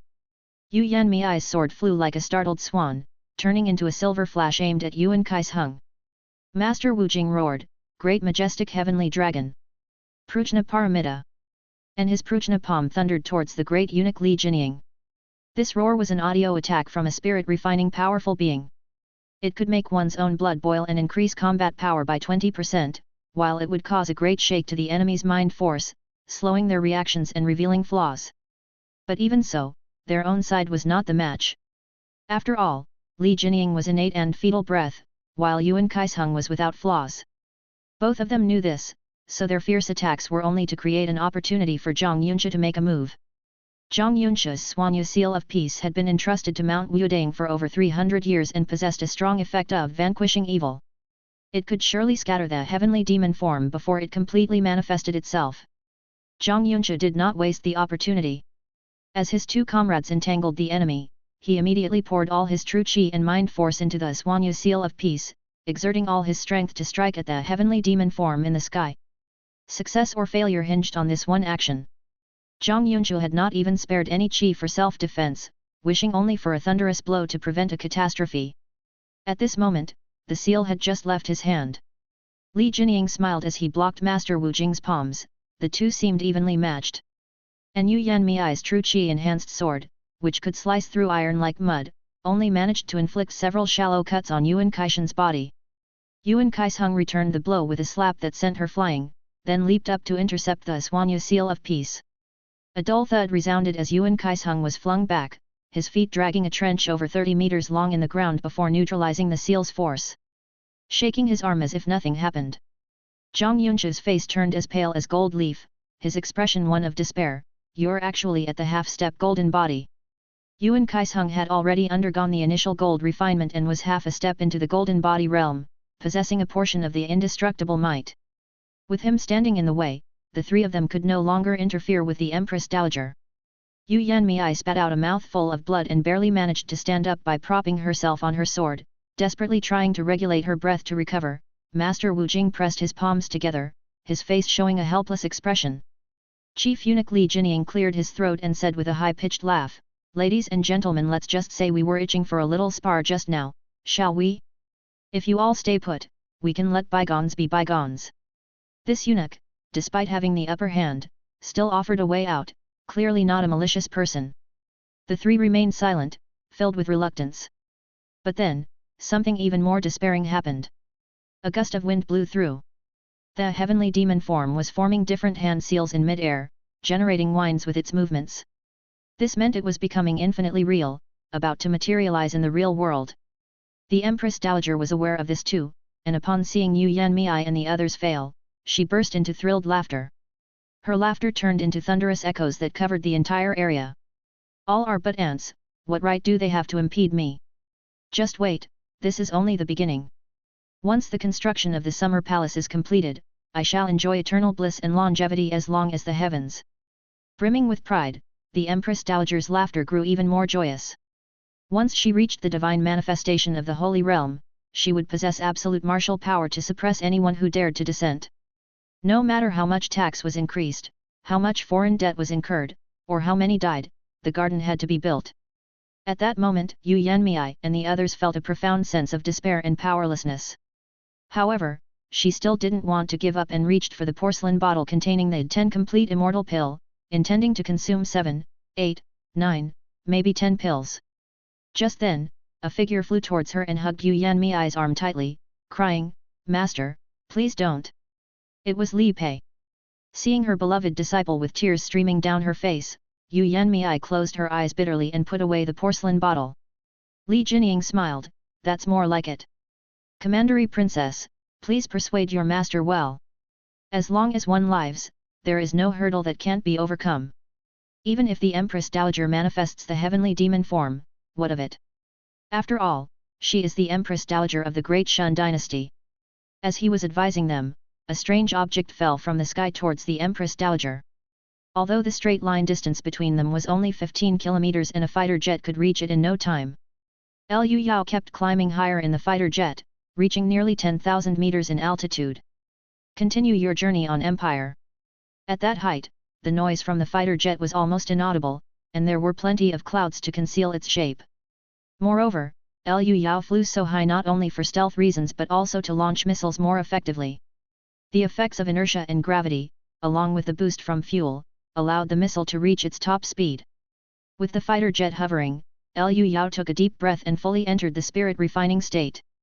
Infusing mind force into an air-to-ground missile, it was still inertially guided, targeting and firing under his own aim. The missile, with its long tail flame, shot out fiercely, heading straight for the Empress Dowager. Just as it was about to hit its target, it was grabbed out of the air by the 20-meter-tall heavenly demon form. The creature looked immense but was incredibly agile, able to catch a supersonic missile in flight.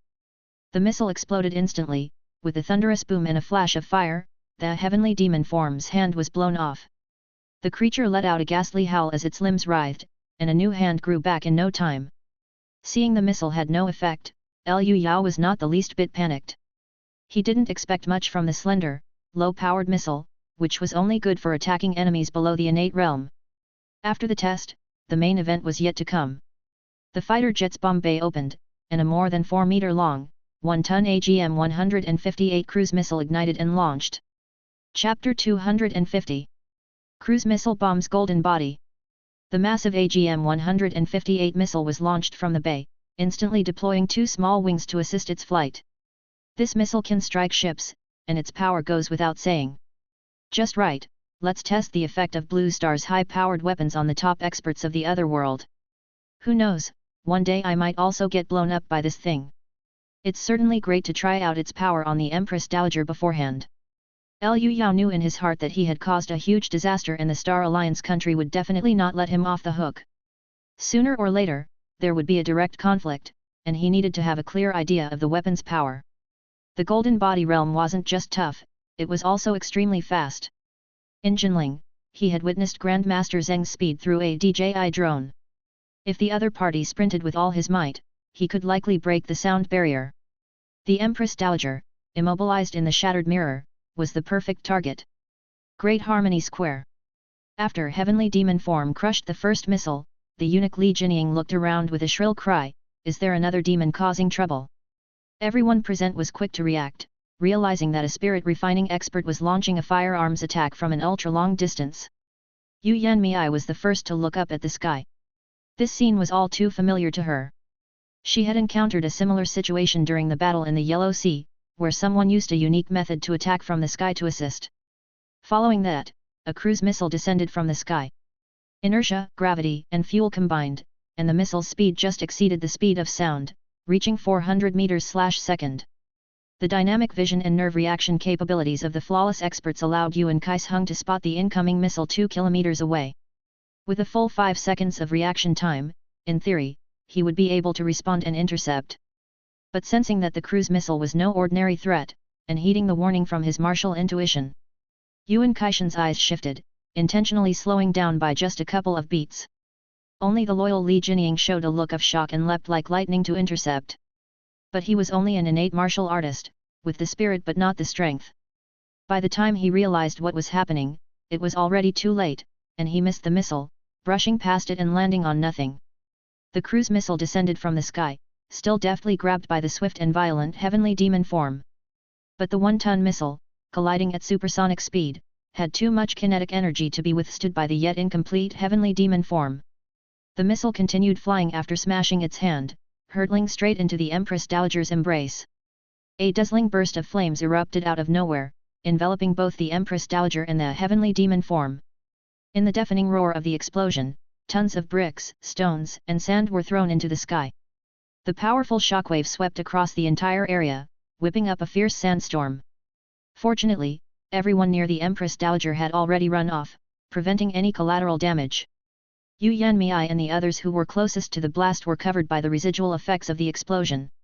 They raised their hands to block the hurricane-like shockwave, while countless fragments of debris burst against them.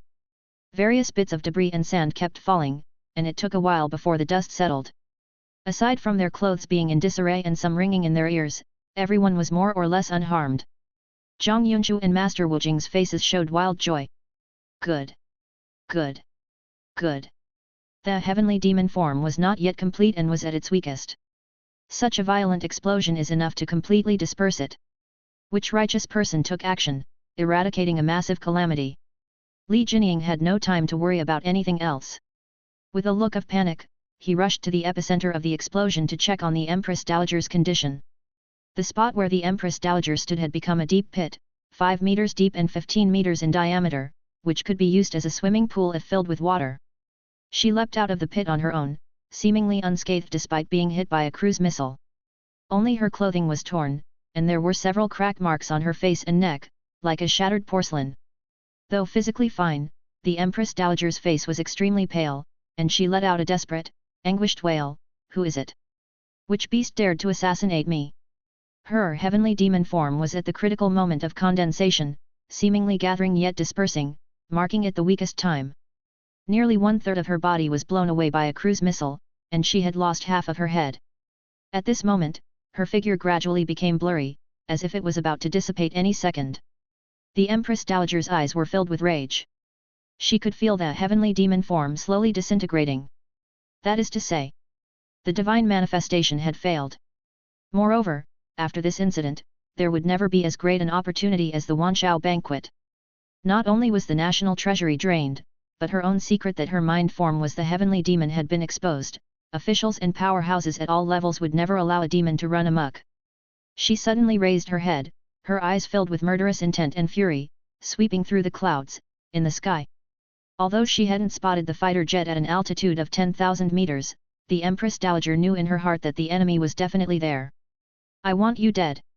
The Empress Dowager suddenly crouched down, her legs swelling to 3 times their original thickness, emitting a terrifying sound of metal being stretched and twisted. The next instant, she suddenly kicked off. The ground exploded into web-like huge cracks, and a white sonic boom surged around the Empress Dowager as she shot into the sky like a cannonball, lifting a fierce boom and strong wind. Yu Yanmei, Li Pei and others once again shielded their faces with their hands, looking up at the Empress Dowager soaring into the sky with varying expressions. The rest were astonished because they only knew the Empress Dowager was in the Golden Body realm. This was the first time they had witnessed her full power. Such might is even stronger than Grandmaster Zheng. That was the common thought among them. Beyond astonishment, Yu Yanmei also had an uncontrollable thrill of ecstasy. The Empress Dowager had been injured just now, and from the ceramic-like cracks in her body, there emanated the Golden Body realm's unyielding will and mighty power. "I'm about to advance to the next realm, and now I've witnessed the mysteries of a Golden Body realm's body." Yu Yanmei firmly remembered this feeling, as it was an extremely valuable cultivation asset. Experience tales at Empire. To know that in the entire Shun dynasty, even counting those in seclusion, there were no more than 10 individuals in the Golden Body realm. Such figures were rare to even see, much less to peel open their bodies for inspection. Sometimes things are just that wondrous.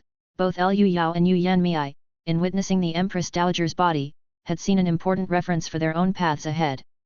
While Yu Yanmei was secretly delighted, she heard a series of exclamations from the crowd.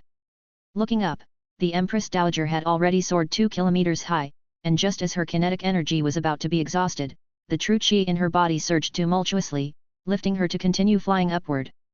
At the same time, the Empress Dowager shaped the immovable fundamental seal with her hands and launched the opening move of a famous palm technique. Tathagata palm. Buddha moves the mountains and rivers. Master Wu Jing was the first to recognize it and murmured in shock after the realization, "How does this heavenly demon Empress Dowager have all Buddhist moves?" As the Empress Dowager was about to shoot straight into the sky and unleash her killing move, the spirit refining experts weren't worried because they knew how severe the damage to a divine soul could be. At this moment, the struggling heavenly demon form let out a wail, disintegrated into powder, and vanished into the air, ultimately failing to coalesce into reality. Liu Yao was startled to see the Empress Dowager shooting into the sky like a cannonball. But the very next second, as the heavenly demon form vanished, a sharp pain also appeared on the Empress Dowager's face, and she let out a wretched scream as she fell. She crashed down and destroyed a side hall, kicking up clouds of dust. Li Jinying and Ndihe, 2 loyal eunuchs, rushed over first to lift the Empress Dowager out of the rubble. The Golden Body powerhouse appeared to be in excruciating pain, as if her brain was boiling, and it felt as if thousands of steel needles were being stirred into it. Having her immanent mind form violently shattered was an extremely severe injury to the divine soul. The Empress Dowager was in so much pain that she couldn't even open her eyes. She held her head with both hands, pressing and pulling hard, and with a low growl of endurance, she yelled, "Go!" With that, she unfurled her movement technique and vanished in the blink of an eye, with the two chief eunuchs closely guarding her side. Chapter 251. Ice Jade Bracelet. Seeing the Empress Dowager retreat in defeat, all the experts raised their heads to the sky, wanting to gaze upon the high-level expert that had lent assistance. Zhang Yunxia stroked his beard and chuckled lightly. To be able to launch an attack from such high altitude, they must be an extraordinary expert. Master Wu Jing joined his palms together and spoke, "All is well, all is well, our Shun dynasty has countless hidden experts who will come forward when needed. It's also good to let those devils harboring intentions know our might. When a nation is on the brink of collapse, demons and monsters will emerge, but naturally, there will also be heroes and exceptional beings to uphold the world." Yuan Kaisheng, who had joined the military and had seen much, voiced his doubts. "A plane? I have seen those from Rakshasa, Einheit, and Jihad, but they shouldn't be able to fly this high." Planes had just been invented and were immediately put to use on the battlefield. The Italian autocannon that Li Pei had boasted about a few days ago was originally designed to be mounted on planes. But with the current technology, they could fly at most 7 kilometers high, so by that logic, it should have been detected by now. Yuan Kaisheng shook his head and decided not to concern himself with it anymore. With the Empress Dowager's failed realm advancement and the severe blow suffered, along with the exposure of the heart affinity as the heavenly demon's secret, some matters would have to be planned ahead of time. Seeing that his mission had been successfully completed, and that those below were searching for him, Liu Yao hurriedly piloted the warplane home. Under the effect of minute consciousness control, the warplane descended like a nimble bird, landing carefully in its usual hiding spot. The two sisters had been waiting there all along, and Liao Qi immediately threw herself into Liu Yao's arms. Liu Yao, supporting his sister, laughed and said, "I told you I was just going on a surprise attack, there's definitely nothing to worry about. I was just worried, especially scared that this metal bird would fall from the sky. Haha, even if that happened, I would be fine. The plane seat has an ejection system with a built-in parachute." After hugging and talking for a bit, Liao Ya also let out a sigh of relief, her face showing a relieved smile. "By the way, there's big news to tell you too. The Empress Dowager actually developed the heavenly demon heart affinity." Liu Yao quickly recounted the events, and the two women gasped in shock, never expecting the longevity feast to be so fraught with ups and downs. Then, Liu Yao said with some excitement, "But the golden body realm is so powerful. Even a cruise missile couldn't kill her." His own missile had only blown away about 1/3 to 1/4 of the Empress Dowager's health bar. Once reaching the golden body realm, Blue Star's conventional weapons would be useless. By then, he would have the greatest assurance and trump card. You don't even have to reach the golden body realm. Those few innate experts who were within the blast radius of the cruise missile just ended up with their hairstyles a bit messed up. The three chattered on for a while, and Li Pei along with Yu Yanmei also returned. Under her master's protection, Li Pei was completely unharmed and sighed. Luckily, a high-level expert intervened to disperse the heavenly demon form. Otherwise, once the Empress Dowager advanced her realm, she would have surely taken complete control over the court, leading to unforeseeable disasters. Yu Yanmei spoke coolly, "It would just be the usual debauchery and tyranny at the end of a dynasty. Liu Ziazi once said, there's nothing new under the sunday." Li Pei said somewhat dejectedly, "There will be another struggle in the court. Several great grandmasters will surely seize the opportunity to make their move, to eliminate the heavenly demon Empress Dowager's power. These matters are no longer our concern." Yu Yanmei gently ruffled her apprentice's hair, softly saying, "You'll go to the Clan Affairs Bureau tomorrow morning to register. With Liu Yao to look after you, I can break through my realm with peace of mind." Li Pei blushed and nodded her head. Turning to Liu Yao, Yu Yanmei added, "Liu Ziazi, you have completed the mission perfectly, you didn't waste my innate true qi, so please take good care of my apprentice. You cannot mistreat her."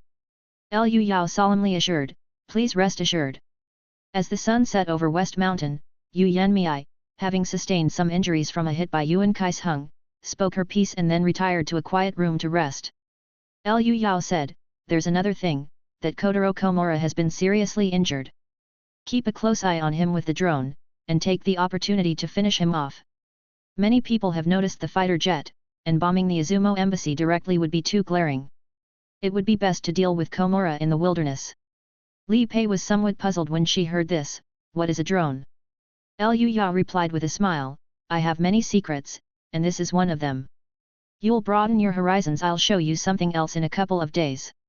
The sisters immediately came out with a DJI drone and controlled it to take off. Li Pei watched in amazement and laughed heartily, while shading her eyes with her hand.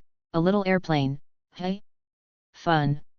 She had seen propeller-driven airplanes in the other world, so she easily accepted the sight of something with propellers flying. However, her composure was instantly shattered upon seeing the tablet computer in Liao Qi's hands.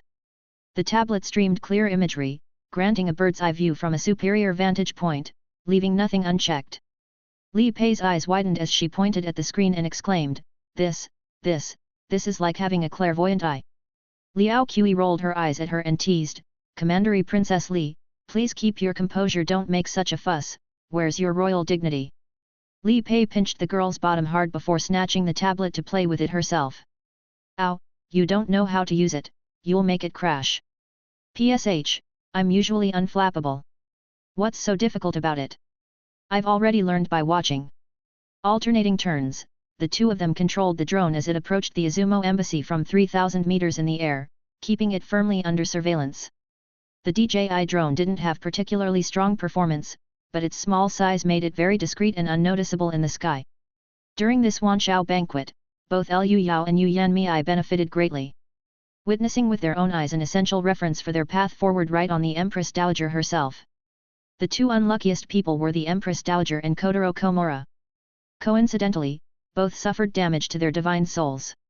However, Komura had only his split spirit extinguished, and his injuries were much lighter, he could still receive guests. Experience new stories on Empire. At this moment, he was kneeling opposite a long-haired man.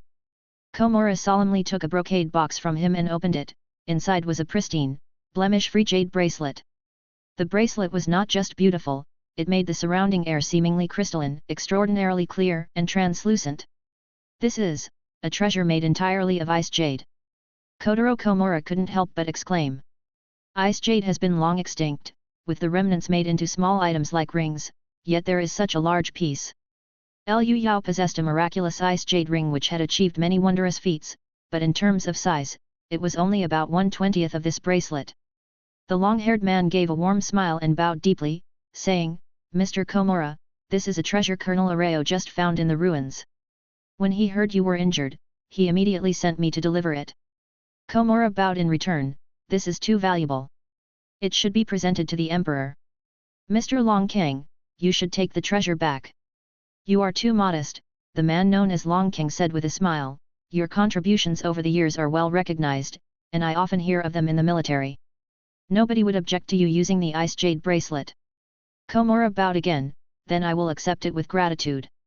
Long King came from the army and did not belong to the same department as Komura, who was from the Ministry of Foreign Affairs. But this did not prevent him from deeply respecting the other's contributions over the years. Komura had bribed high officials from the Shun dynasty military and the Prime Minister's office, and even relatives of people like Li Zhongtang, providing valuable intelligence. He himself was also a spirit refinement and out-of-body technique expert.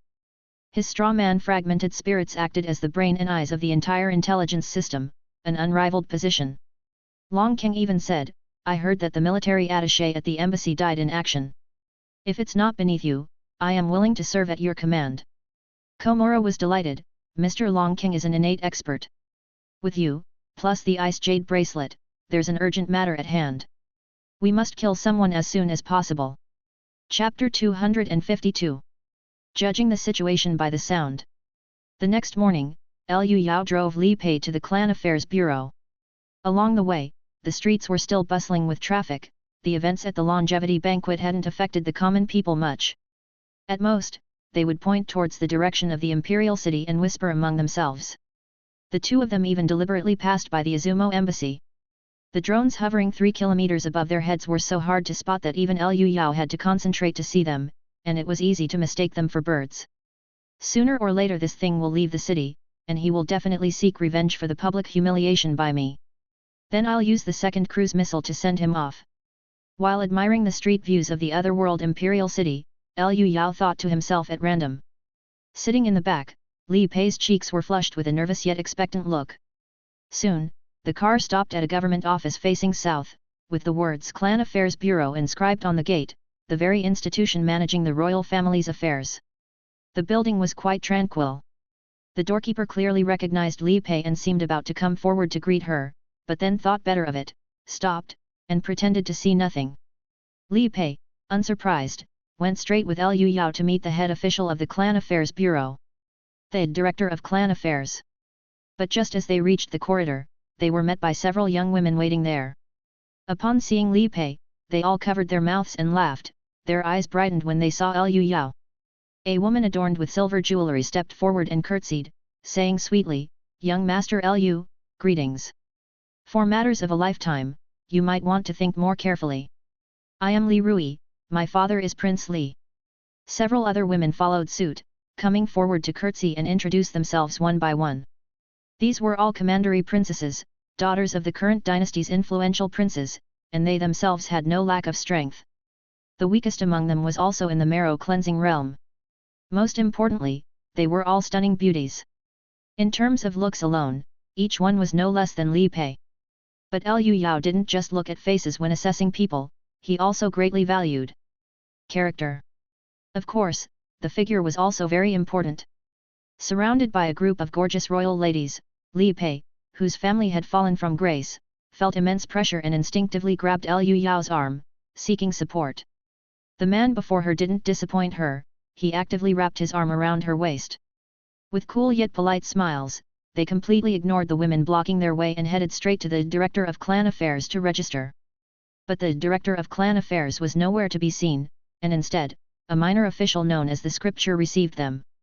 After registering, the minor official squeezed out a phrase with a cold expression, "This, just so you're aware, your title as Princess Yongping has been revoked. Discover hidden stories at Empire." Li Pei was struck like by lightning. My title revoked? When did this happen? The message came from the palace just this morning.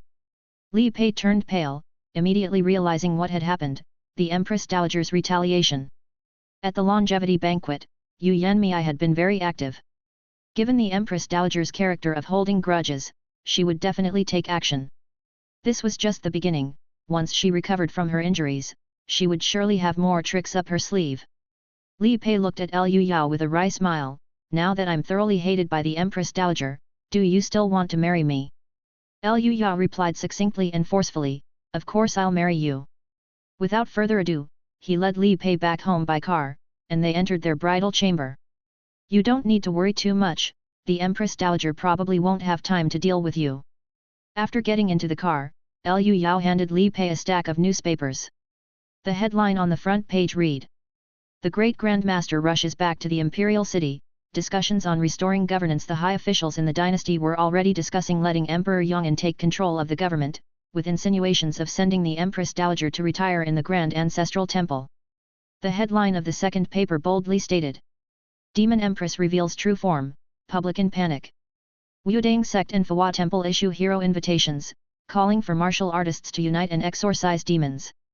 This audacious newspaper, operated by the Izumo people, aimed at stirring internal conflicts within the Shun dynasty. However, it also reflected that both the officials and the public harbored deep suspicions of the Empress Dowager.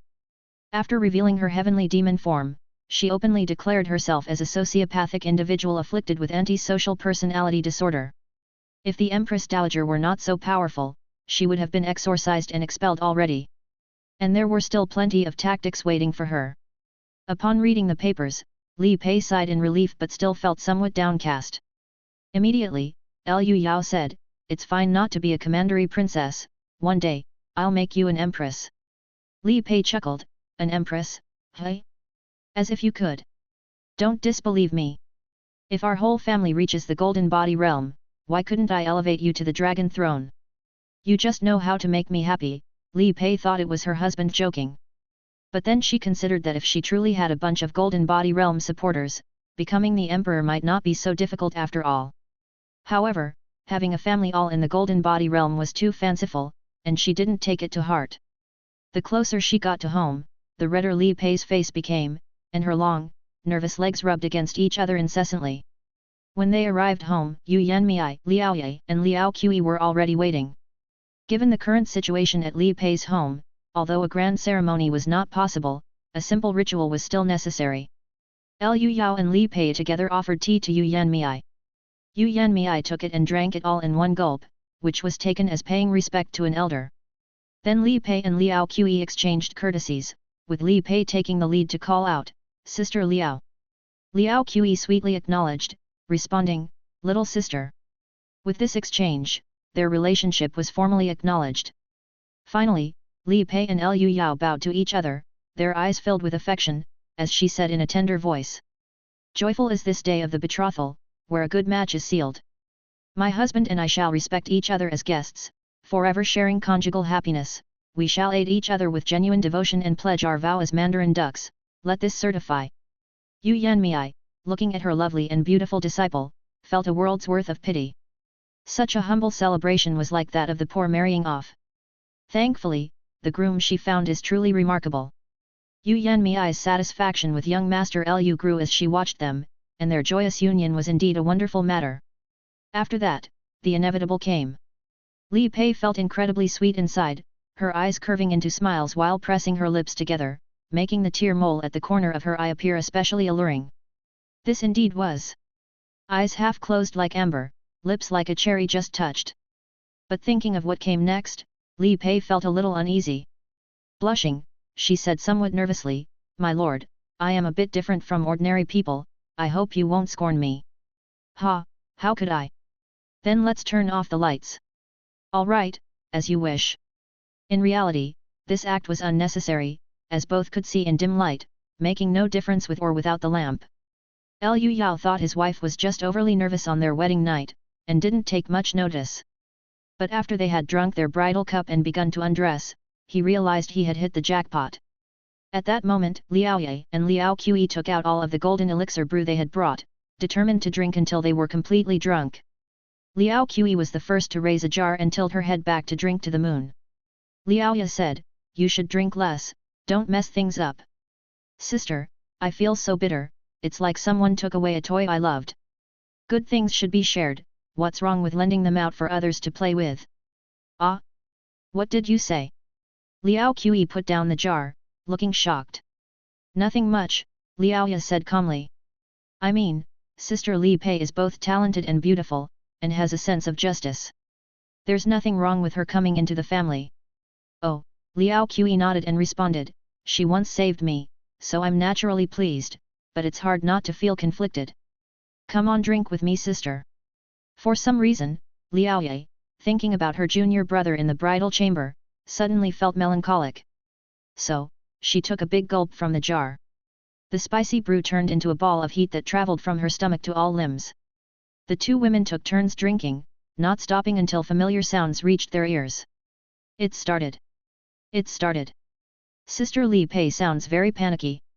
Liao Qi could tell the situation just by listening, and, having drunk a lot, she became even more unrestrained. "Oh my, that sound must be her legs being lifted. Oh no, she's becoming delirious." Chapter 253. Successive shocks. The second day, the two of them didn't get out of bed until the sun was 3 poles high. Li Pei had wanted to get up earlier to help her husband dress and wash up, but now she didn't have an ounce of energy in her entire body. With extraordinary laziness, she cooed, "Husband, help me get dressed." Liu Yao was more than happy to help her with her clothes, while taking the opportunity to cop a feel. Li Pei giggled delicately, and the tight string in her heart finally relaxed. She had been worried that Liu Yao would mind her distinctive differences, but to her complete surprise, he seemed to really like them. With that, her greatest concern vanished. After being lovey-dovey for half the day, they finally got out of bed. Li Pei showed Liu Yao a piece of white silk dotted with plum blossoms, then locked it securely in a box. Then came a banging at the door, and Liao Qi's voice was heard shouting, "It's nearly lunchtime, are you two planning to go another round?" Blushing, Li Pei opened the door, and Liao Qi barged in, looking her up and down with a task sound escaping her lips. Liu Yao cleared his throat to change the subject. "Has Kotaro Komura made any moves?" "Nope, he's been cooped up in the embassy this whole time." Liao Qi and her sister were taking turns keeping watch, securing a tight grasp on his every move.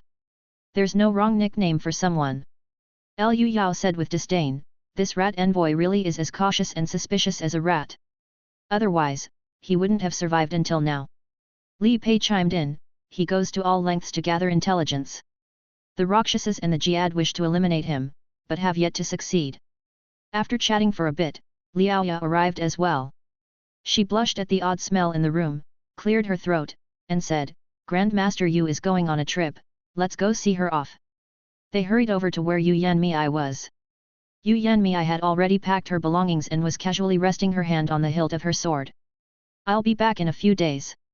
Be careful while I'm gone, she said.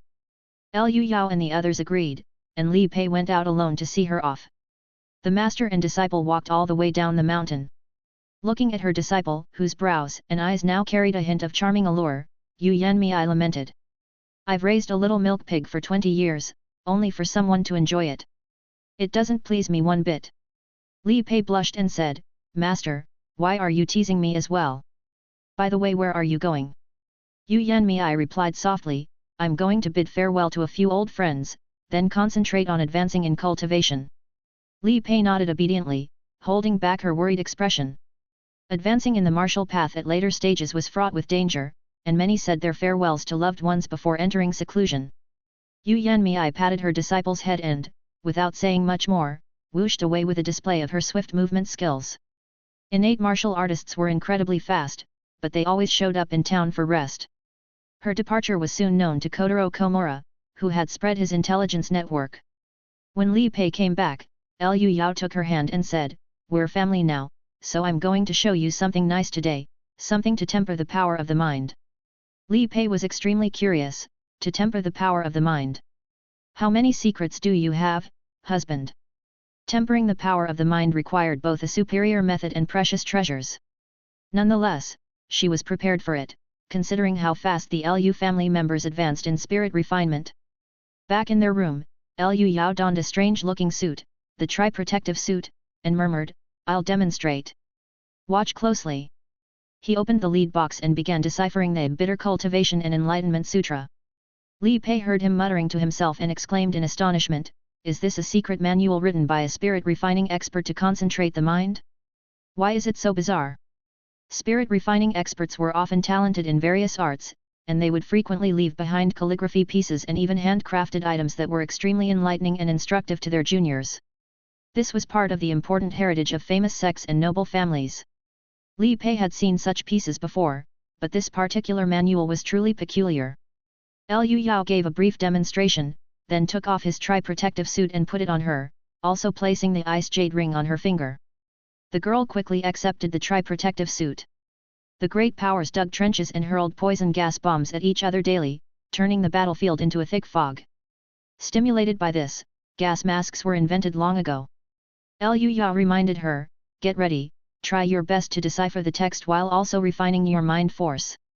Li Pei nodded and opened the Bitter Cultivation and Enlightenment Sutra. She encountered the same situation, as if thousands of voices were muttering in her ears, causing a dizzying headache. On the pages, the densely packed symbols of triangles with eyes in the middle flickered in and out of visibility. If she concentrated her mind force, the original text would be revealed. After all, Li Pei had been in the constant realm for many years and had solid foundations. Paired with the tri-protective suit and the incredibly cool and mind-clearing ice jade ring, she deciphered over 30 words on her first try.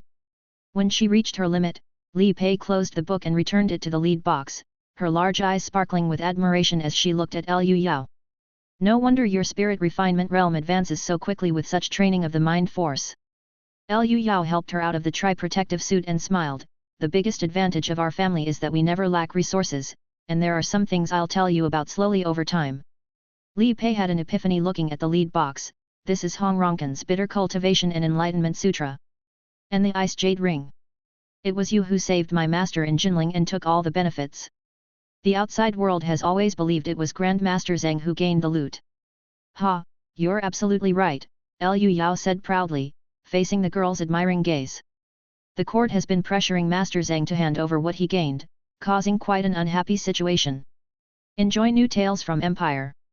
As they were talking, Liao Ya and Liao Qi rushed over and shouted, The Izumo people are on the move. As soon as Kotaro Komura sensed Yu Yanmei's departure, he immediately gathered 10 skilled individuals and rushed toward Jingyi Garden in Xiangshan. For the sake of secrecy, these 10 left the embassy one by one, from different directions, to meet outside the city. Unfortunately, their every move was under the surveillance of the Dezhong drones, making their plots and schemes plain to see, and somewhat laughable. Liu Yao and his team could even take their time choosing the ambush site. Right at the foot of the mountain, where the terrain is relatively flat. There's no escape, no place to hide. Liu Yao quickly made a battle plan. I'll fly the plane, you take the fire god cannons, and we'll wipe them out with a saturation attack, then we'll raid the embassy. Liao Ya and Liao Qi nodded in understanding, but Li Pei was confused. Plane? Aren't those things too conspicuous in the sky? Oh, my plane might be a little different. Then, they witnessed Liu Yao piloting an F-35B take to the skies. Using her hands to block the gust of wind from the airplane's takeoff, Li Pei stood there, dumbfounded, her eyes wide as saucers, her world view shattered. What is this thing? That's not what planes look like. Planes should have 2 sets of wings with a large propeller. Liao Qi patted her on the head, proudly saying, Li family sister, no need to make a fuss, remember to maintain your composure. Li Pei, pointing at the fighter disappearing into the clouds, murmured, have you seen this before? Yep, Liu Yao even promised to teach me how to fly it in the future, Liao Qi said triumphantly, and Liao Ya too gazed up expectantly with her hand shading her eyes. The girls all longed to soar through the skies. Li Pei suddenly thought, the expert who had acted to vanquish demons during the longevity banquet, could that have been Liu Yao? Chapter 254 Great Terror. Liu Yao piloted the plane, steadily climbing until he quickly reached an altitude of 10 kilometers. Kotaro Komura was an out-of-body strong practitioner with an incredibly powerful divine sense perception. For the sake of caution, Liu Yao flew up another 5 kilometers, reaching the stratosphere. At this distance, even the strongest divine sense perception from the other party wouldn't be able to detect them in advance. What followed was a wait for the enemy to enter the ambush location.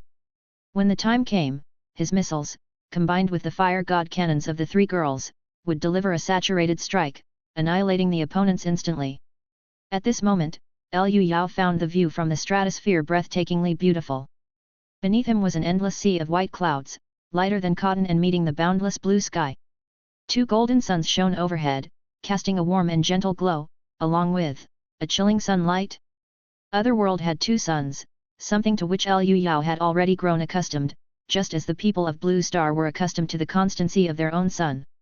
Yet now, he felt that something about one of the suns was strange, the light it cast upon him was uncomfortable. Looking up with focused spirit, he concentrated his vision but could only see a large golden orb, though it seemed to be moving vaguely. Confused, Liu Yao focused his mind force at his forehead, activating his heavenly eye, and witnessed a shocking scene. What he had thought was a sun turned out to be a triangular monster with an eye in the middle, gigantic, almost as big as the moon, with countless sky-reaching tentacles writhing behind it. It floated like a satellite in synchronous orbit of the other world, its central eye tightly shut, while the massive pillar-like tentacles on its body slowly undulated. This thing was eerily familiar, his own star key, the emblem of the Western religion, and the symbols in Hong Ronkin's books, all resembled this creature. Liu Yao was incredibly shocked, muttering to himself, what on earth is this thing? The next second, he felt something crawling through his mind force, like flames traveling up a rope. He hastily closed his heavenly eye and severed the connection, and the monster immediately became blurry and morphed back into a bright orb, the sense of crisis vanishing. All that had just happened seemed like an illusion. Liu Yao gasped for breath, feeling as if he'd been fished out from icy water, with cold sweat soaking his entire body. This monster, simply seeing it gave me a sense of impending death. His complexion looked terrible, and deep down, he had a premonition. This thing would definitely clash with him. At that moment, Liao Qi, who was controlling the drone, reminded him through the earpiece. The enemy is expected to arrive in 5 minutes. 3 vehicles, Kotaro and an expert are sitting in the middle one. Be careful, Kotaro is very polite, the other one is likely an innate. Received. Understood. The sweet voices momentarily soothed the anxiety in Liu Yao's heart. Let's not worry about that for now, and focus on the task at hand. Mr. Long Kang, after you. Minister Komura, please go ahead. Kotaro Komura and Long King exchanged courtesies as they both settled into the back seat of the car. The new embassy military officer was an innate expert. Unlike his predecessor, he couldn't be treated purely as a subordinate and had to be given proper respect. With an innate like you present, not only this matter, but many difficulties can be easily resolved. Minister Komura is too kind, Long King said with a tap on the hilt of his long Chuan treasured sword, smiling. How's your recovery from your injuries? The goal is just marrow cleansing and blood exchange, and I can handle that myself just as well. Kotaro Komura showed off the ice jade bracelet on his wrist and exclaimed, a wound that should take nearly half a year to heal has healed in less than 2 days, truly a divine object. He gently touched it with his hand, and a burst of icy sensation cleared his mind and soul. Long King, it's hard to imagine how wealthy those ancient cultivators were, a bracelet made entirely of ice jade. I often participate in the excavation of Shun dynasty tombs, so I've seen a lot. This bracelet isn't the most extravagant, ancient cultivators even made chairs and even entire beds out of ice jade, and weapons as well. Hence they were completely excavated, leaving us later generations without such fortune.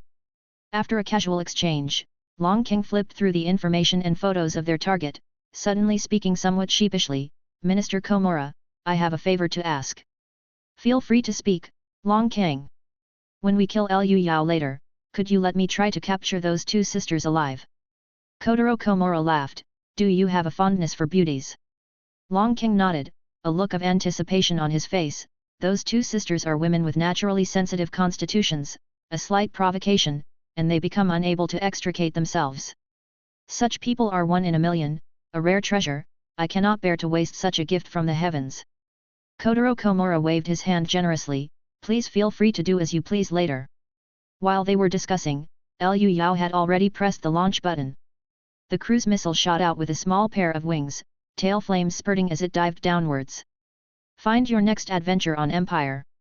This time was a little different, Liu Yao had activated the missile's television guidance. The fighter screen showed the images captured by the missile, allowing him to manually control the missile's flight trajectory with it. Komura couldn't just take the hit like the Empress Dowager, he would certainly evade, so Liu Yao needed to control it personally. The speed of the cruise missile accelerated rapidly, quickly surpassing the speed of sound. When it was 5 kilometers from the target, Kotaro Komura sensed it and made a split-second decision to jump out of the car, with Long King following close behind. But the 3 sisters were well prepared, entering the spirit refining state and pressing the trigger, the machine gun bullets screamed out with high heat, forming continuous lines of fire in the air, engulfing the entire convoy. Firearms attack by spirit refining experts. There are at least 3. Long King waved the long Chuan treasured sword in his hand, sparks flying as he struggled to block the cannonballs, and soon let out a pain scream as he was hit by 2 shots, creating 2 teacup-sized holes in his body, with a glimpse of his organs. But Kotaro Komura was unscathed. He threw 2 shuttle-shaped daggers that danced in the air, cleaving the incoming cannonballs in 2 or deflecting them. The shuttle-shaped daggers seemed to have a life of their own, guarding firmly in front of him, blocking all attacks. This was a unique object-controlling technique of out-of-body experts. Moreover, Komura immediately located the 3 sisters and took another shuttle-shaped dagger from his waistband, infusing it with innate true qi. With the blessing of innate true qi, the dagger visibly transformed, becoming colder and sharper, turning from ordinary iron into a divine weapon. Kotaro Komura had already locked onto his target, and in the next second would control the shuttle-shaped daggers, decapitating the enemy from several kilometers away. But the cruise missile had already descended from the sky. The attack of the 3 sisters was only to impede Komura's movements and to disturb his judgment. They did quite well. Komura's divine sense perception sounded frantic alarms, but the distance was simply too short, and in the next second, the missile had already reached overhead. He exerted all his strength to leap to the side, but only managed to jump 50 meters before the missile, which had curved its course, caught up with him. A dazzling flash of light appeared out of nowhere, followed by a deafening explosion. The powerful shockwave swept through the area, throwing up tons of sand and vegetation into the air. Chapter 255. The Wonderful Uses of the Scripture of Enlightenment Through Hard Work. Kotaro Komura didn't have the physique of the Golden Body Realm, and with a thunderous roar that resembled the collapse of heaven and earth, he was blasted into 3 pieces on the spot. The upper half with his head flew nearly 100 meters into the sky, spinning countless circles before crashing down. His lower jaw was gone, his tongue hung out, one of his eyes was blinded, and his body was charred all over. But the resilient vitality of the innate realm allowed him to not die on the spot, and he was still writhing and screaming tragically. The next second, his entire head was blown to bits by the fire god cannon. The one firing was none other than Li Pei, who was feeling extremely excited at the moment. Seeing the familiar missile explosion, she became even more certain that the person who acted on the day of the Eternal Life Banquet was definitely Liu Yao. This is my man. Li Pei felt incredibly proud, her admiration for her capable and gentle husband grew even stronger, and the strength in her hands also increased significantly as she controlled the fire god cannon, bombarding the enemies with a downpour of cannonballs, blasting them to smithereens.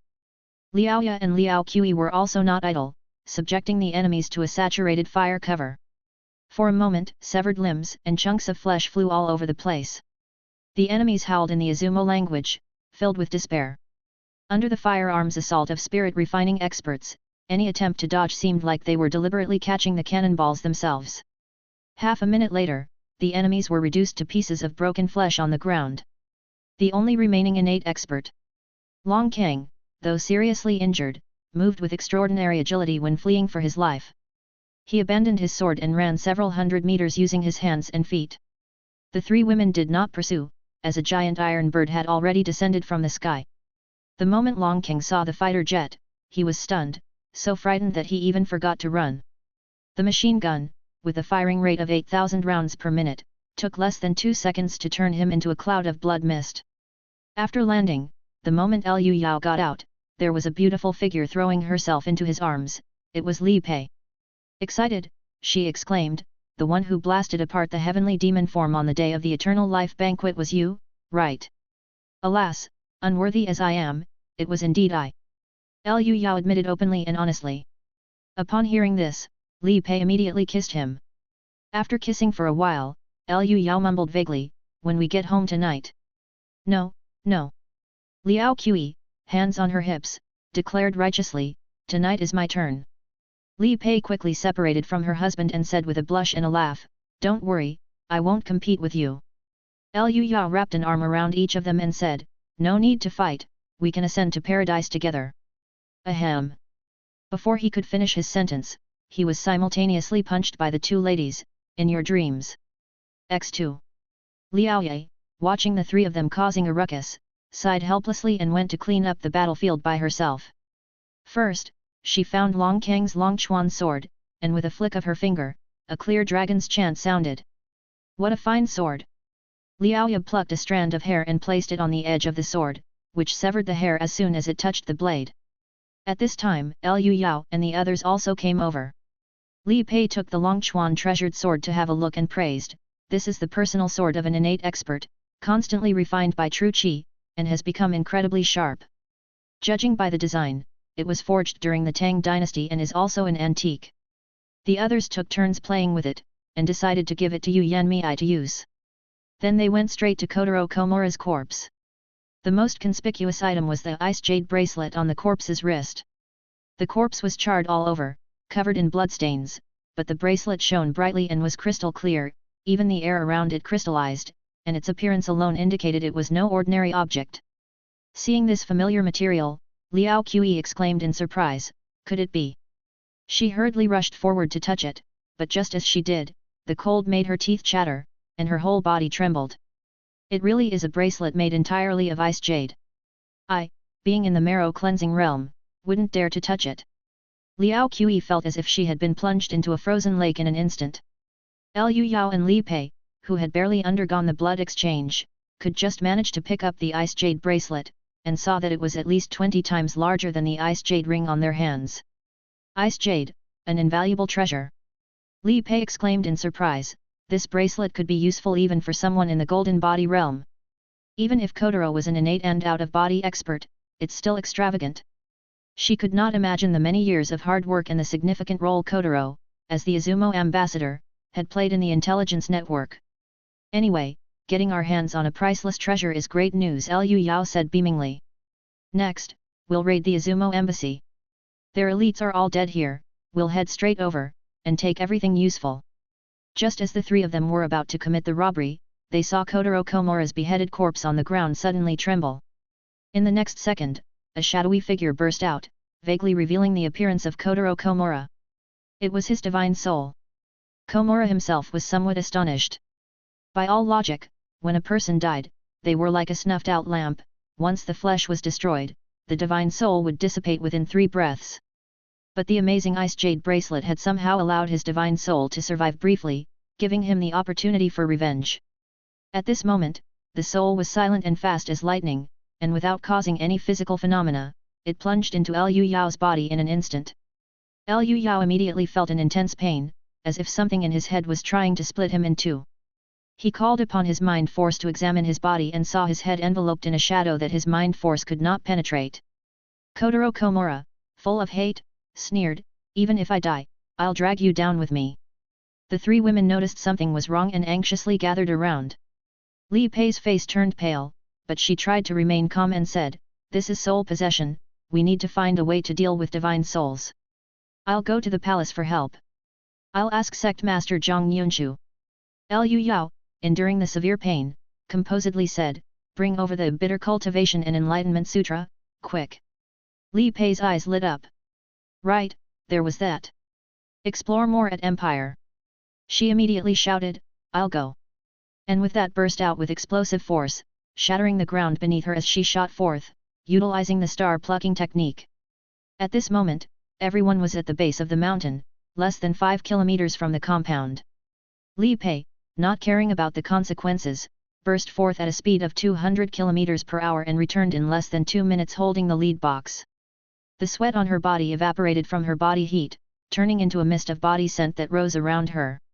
At this time, Kotaro Komura was still chattering in Liu Yao's mind, "It's no use, prepare to become an idiot."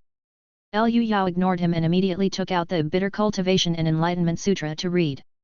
In an instant, the only thing in his vision was the symbol of an eye within a triangle, and countless voices in his mind recited rapidly. "Unify with the divine. All things become one. Unify with the divine. All things become one."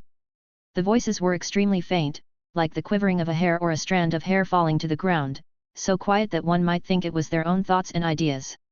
Moreover, the cadence was extremely fast, with nearly 100 repetitions in a single second, yet clearly infiltrating deep into the mind. In essence, this was a form of pollution and attack targeting the divine soul. An ordinary person would be brainwashed in an instant, utterly convinced of these thoughts. But Liu Yao had seen it countless times before and had some resistance, allowing him to grit his teeth and hold on. Komura, experiencing this for the first time and with some understanding of what it was, screamed in panic. "Stop! Stop it! This is a demon! Just let me die, I don't want to be captured by it." Of course, Liu Yao would not stop. Though reading the scripture made him feel dizzy and nauseous, the swelling pain in his mind was greatly reduced and was becoming lighter and lighter. About half a minute later, the sensation of a foreign entity in his body completely vanished, and his mind force could once again illuminate his mind. Kotaro Komura had disappeared without a trace. Liu Yao let out a roar, using his willpower to close the book and put it back into the lead box. He was covered in cold sweat, with his head still buzzing as if his skull was being struck by a copper basin. This move bordered on injuring the enemy 1,000 and self 800, but to kill Komura, he didn't care about the consequences. Plus, it wasn't a wasted effort. At this moment, Liu Yao felt as if he had suddenly gained a tremendous mind force. He extended his hand towards the lead box and, after a little while, the box trembled and levitated into the air. Li Pei was both shocked and overjoyed. "Psychokinesis? That's an ability of the out-of-body realm.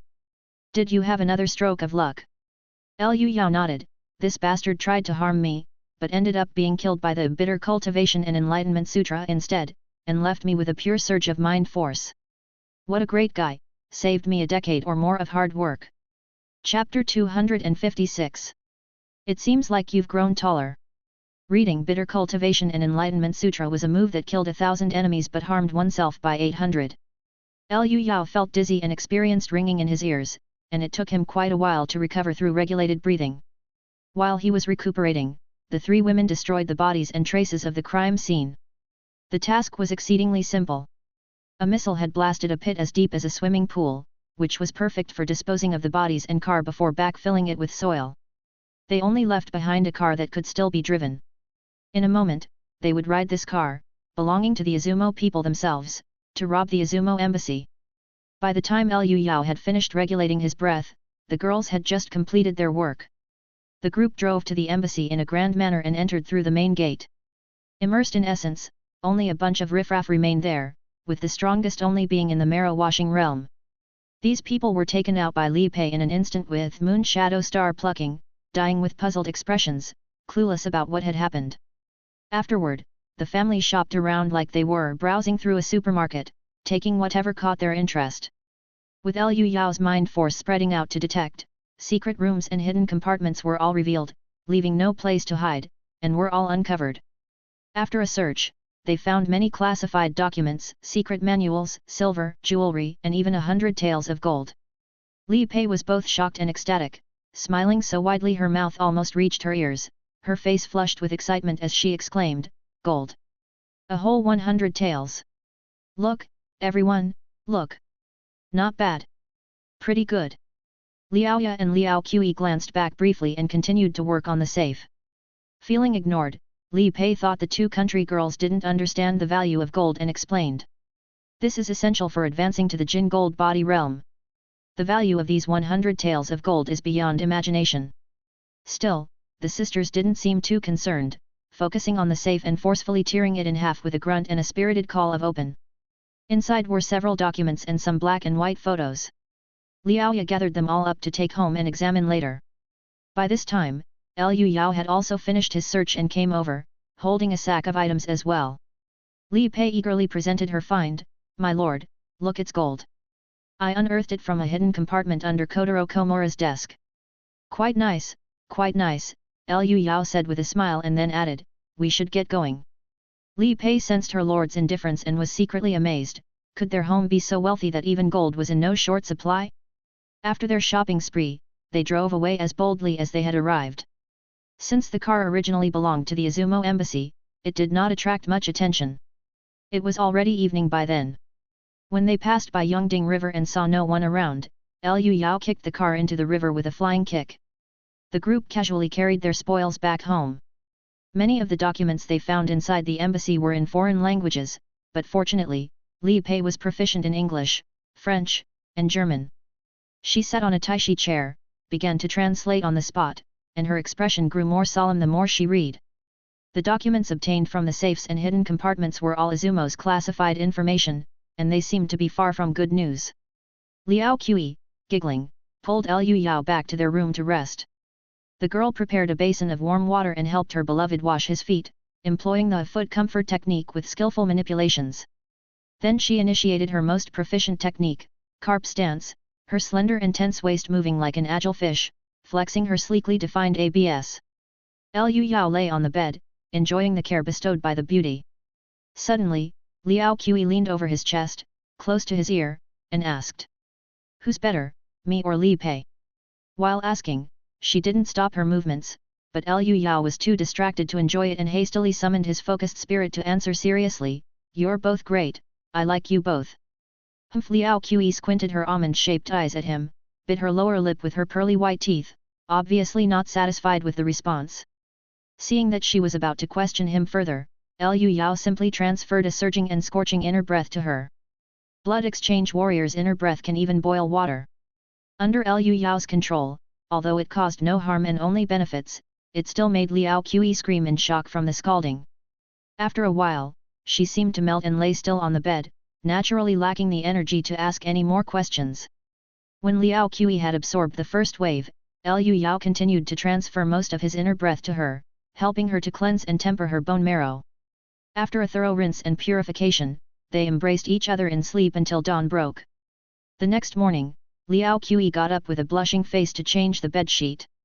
The beauty didn't even care to dress, her youthful, pale and pleasing skin was a delight to the eyes, while the faintly visible muscle lines highlighted her vigorous charm.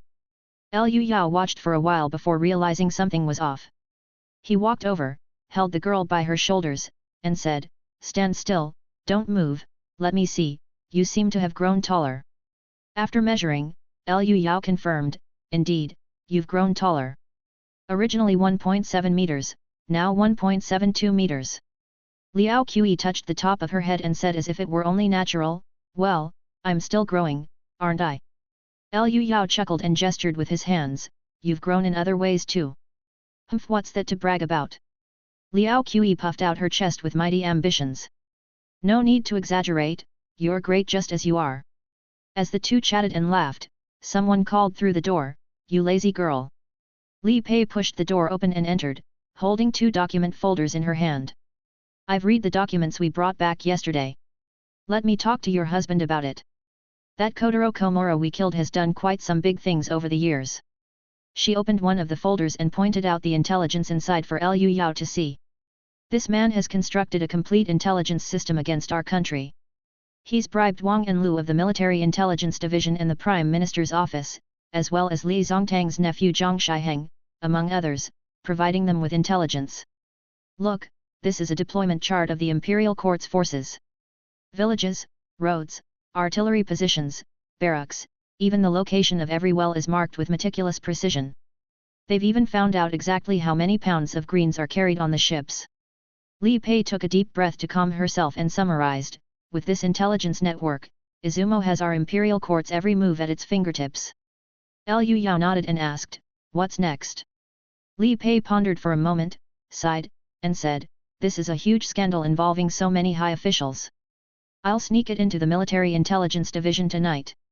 We have to send copies to all the major newspapers too, lest there be any cover-up. For that, I could lend a hand. Here, help me fold these intelligence documents into paper airplanes, said Liu Yao as he signaled the 2 girls to start folding. Li Pei immediately reacted, I almost forgot, you've had a miraculous encounter, and your ability to control objects has greatly increased. Yes, but it's a pity I can't retain all this mind force. I can probably refine more than half of it. The 3 of them got to work, and not long after, a stack of paper airplanes appeared on the table. Liu Yao infused them with mind force and said, let's throw them together. Li Pei and Liao Qi gleefully picked up the paper airplanes, breathed on them to warm them, and threw them in the direction of the imperial city. The paper airplanes were lifted by an inexplicable power, soared into the air, and flew towards their predetermined destinations, which included the Military Intelligence Division, Imperial City Times, Divine Land Daily, Current Affairs newspaper, and other organizations' headquarters. With this, it should be foolproof. As he watched the paper airplanes fly into the distance, Liu Yao exclaimed, spirit refinement is truly marvelous. I should strive harder to refine more mind force and not waste Comrade Komura's good intentions. Speaking of him, Li Pei opened the second folder. His ice jade bracelet was unearthed from the immortal Qin ruins in the south. This intelligence report was interspersed with many black and white photos, all taken during the excavation of the immortal Qin ruins. Li Pei's breath was fragrant as she gently tapped on the photos with her pale fingers and continued, this place is where Hong Ronkin had his miraculous adventure. With good items like the ice jade bracelet there, it's correspondingly very dangerous. Even the Izumo people suffered great losses and couldn't withstand it. Liu Yao flipped through the photos showing underground structures in a pre-Qin style. One photo showed a relief featuring a symbol that was strikingly an eye in the center of a triangle. Chapter 257. The Matter of the Two Sons. Liu Yao had long been aware of the existence of the immortal Qin ruins. It was not only mentioned in Hong Ronkin's books, but Izumo people had also come to offer it as a bargaining chip for recruitment, which led to the subsequent events, and even Kotaro Komura lost his life because of it. Hong Ronkin turned into a monster, and his books are also full of these symbols, definitely related to these ruins. Thinking of this, Liu Yao suddenly looked up towards the slightly smaller sun in the sky. From the ground, everything looked normal, just an ordinary luminous celestial body. Even with the heavenly eye, he couldn't see anything clearly. But Liu Yao would never forget the horrifying figure he saw with his own eyes when the fighter jet flew high into the sky. Like a giant moon, floating in the planet's synchronous orbit, each tentacle thicker than a subway train. Li Pei, noticing her husband looking up at the sky, also lifted her head but didn't find anything amiss. Puzzled, she asked, "My lord, what's wrong?" Liu Yao casually inquired, "Do you know about the two suns in the sky?" It is said that there was only one during the Qin dynasty, but then suddenly there were two. They must be gods from the Western religion. The gods of the Western religion. The god of unity, hey. Li Pei thought carefully for a moment before saying, "That's all I know." Many ancient texts and records were deliberately destroyed. Let's not worry about that for now. Let's continue talking about the ruins, Liu Yao said slowly. Even an astral projection expert like Hong Ronkin has been ensnared. The ruins hold great benefits but also contain immense dangers. I do want to visit, but we have to make thorough preparations. I'll leave it all to your arrangement, my lord. Li Pei was very obedient and compliant. Liao Qi, who had been listening by the side for a while, also spoke up, Liu Yao, I'll follow your lead. Liu Yao, with a smile, hugged both of them in his arms, suddenly remembering they were missing someone. What about senior sister? Why hasn't she shown up? She's cultivating. Call her over, I'll give you a massage using Art of the Dragon Slayer manual. Both women were delighted at the thought, as massages from a spirit refining expert were not only comfortable but also greatly beneficial to cultivation. No one would dislike it. Sister massage time. Liao Qi jumped onto a tree and shouted towards the direction where her sister was, then hurried back, eager to enjoy the treat. Liu Yao had swallowed 10 complete immortal pills in advance to restore his inner breath. Then, the power of his mind force reached out, reflecting upon the bodies of the two women. Inner breath pumped from the 6 meridians in his hands, and in sync with the pressure from his fingers, stimulated the vital acupoints and the reflex zones of the viscera on the women's backs. Liao Qi and Li Pei immediately felt their entire bodies shudder, not even sparing their fingers and toes. Their whole bodies warmed, and their muscles, bones, and viscera were all nourished and refined. The comfortable and pleasant sensation was irresistible. In front of Liu Yao, the two women didn't feel any embarrassment and let out cries of pleasure. Liao Ye, hearing the sounds that rose and fell in succession, blushed and hesitated to come forward. It wasn't until a quarter of an hour later, when the massage was over, that Li Pei was the first to get up and go to freshen up, followed by Liao Qi. Perhaps they had sweated a lot, they seemed damp. Only when they were far away did Liao Ye timidly approach, lying down without a word and not even glancing at her junior brother. The senior sister pouted, obviously in a bit of a sulk. Liu Yao chuckled and said, "What's wrong? Who upset you?" While talking, he started to lift up the clothes. Liao Ye grabbed his hand and said in a muffled voice, "Junior brother, you already have 2 good matches, so perhaps we should just drop the matter between us." "That won't do," Liu Yao firmly denied, "we agreed to take them all.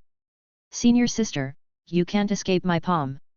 Liao Ye lay face down, a slight smile tugging at the corner of her mouth as she mumbled, "You already have 2 and still you tease me, why bother?"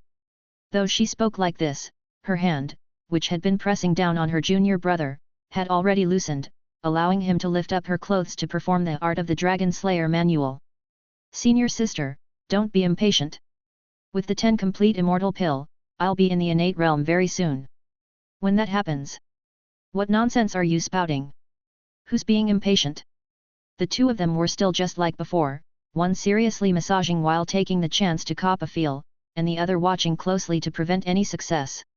Looking at the beautiful figure in front of him, whose hips were wider than shoulders, Liu Yao's motivation to cultivate grew even stronger.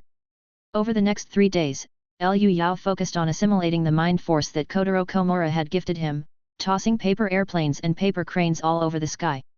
At the same time, he diligently massaged the 3 girls every day without fail.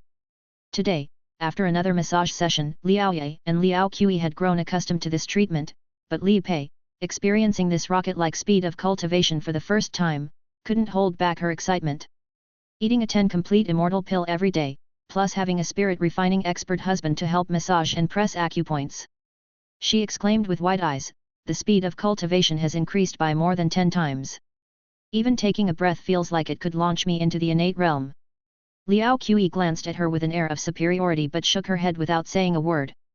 At this moment, the 3 spiritual sparrowhawks that had been waiting for a while saw their female masters were done with their massages and quickly landed, squatting obediently and cawing strangely, signaling their masters to begin. Liu Yao then massaged each of them in turn. The 3 birds collapsed on the ground, their spirits soaring to the skies. Li Pei remarked, "As the ancients said, when one attains the way, even chickens and dogs ascend to heaven. It really isn't a lie. Even these feathered creatures can enjoy a treatment that many long for." After speaking, she crouched down and stroked the heads and backs of the spiritual sparrowhawks. The 3 birds showed no hostility whatsoever, very cooperative to the touch. They were quite spiritual, having already sensed the strong scent of their owner on the woman before them. Liu Yao had been up to other things over these 3 days. Sometimes he even took Li Pei into the woods, which was why her scent was particularly strong. But there was also a troubling matter, concerning the ice jade bracelet. This artifact was something Liaoya and Liao Qi couldn't touch at all, and both Liu Yao and Li Pei could only wear it for a short time. After a maximum of 5 minutes, they had to quickly take it off, or even their eyebrows and hair might frost over. Yet, the effects were extraordinary.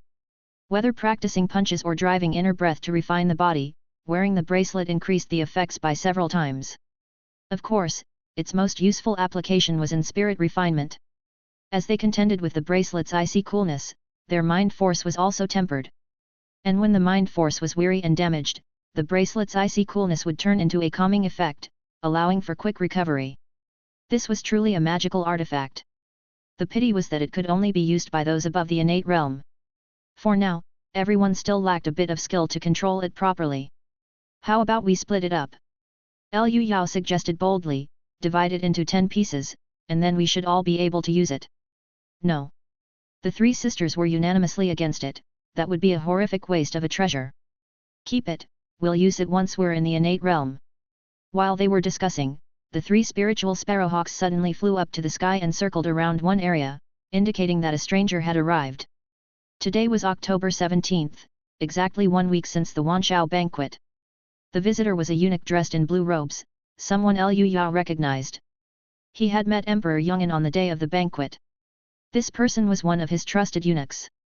Cao Lian Ke, Eunuch Cao. Chapter 258. Return to Blue Star. I am here by the Emperor's command to deliver young Master Lu's rewards for the martial arts competition, Eunuch Cao announced. With a gentle wave of his whisk, 2 young eunuchs hurried forward, presenting a brocaded box and an iron-forged decree. Liaoya and Liao Qi stepped forward to receive them. Eunuch Cao continued with a smile, "Young master, you have performed brilliantly before the Emperor and crushed the Izumo bandits, elevating our nation's prestige. His Majesty is most pleased. In your flourishing years to come, he will surely not treat you unfairly." These words were clearly meant to ingratiate and win over young Master Liu.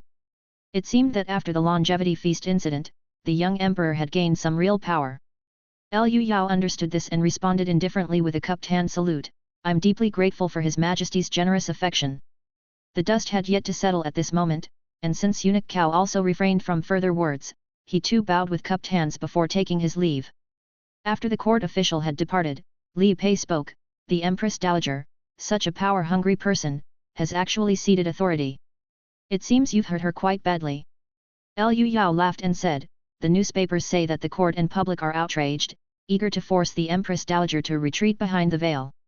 Retreat behind the veil means the opposite of ruling from behind the curtain.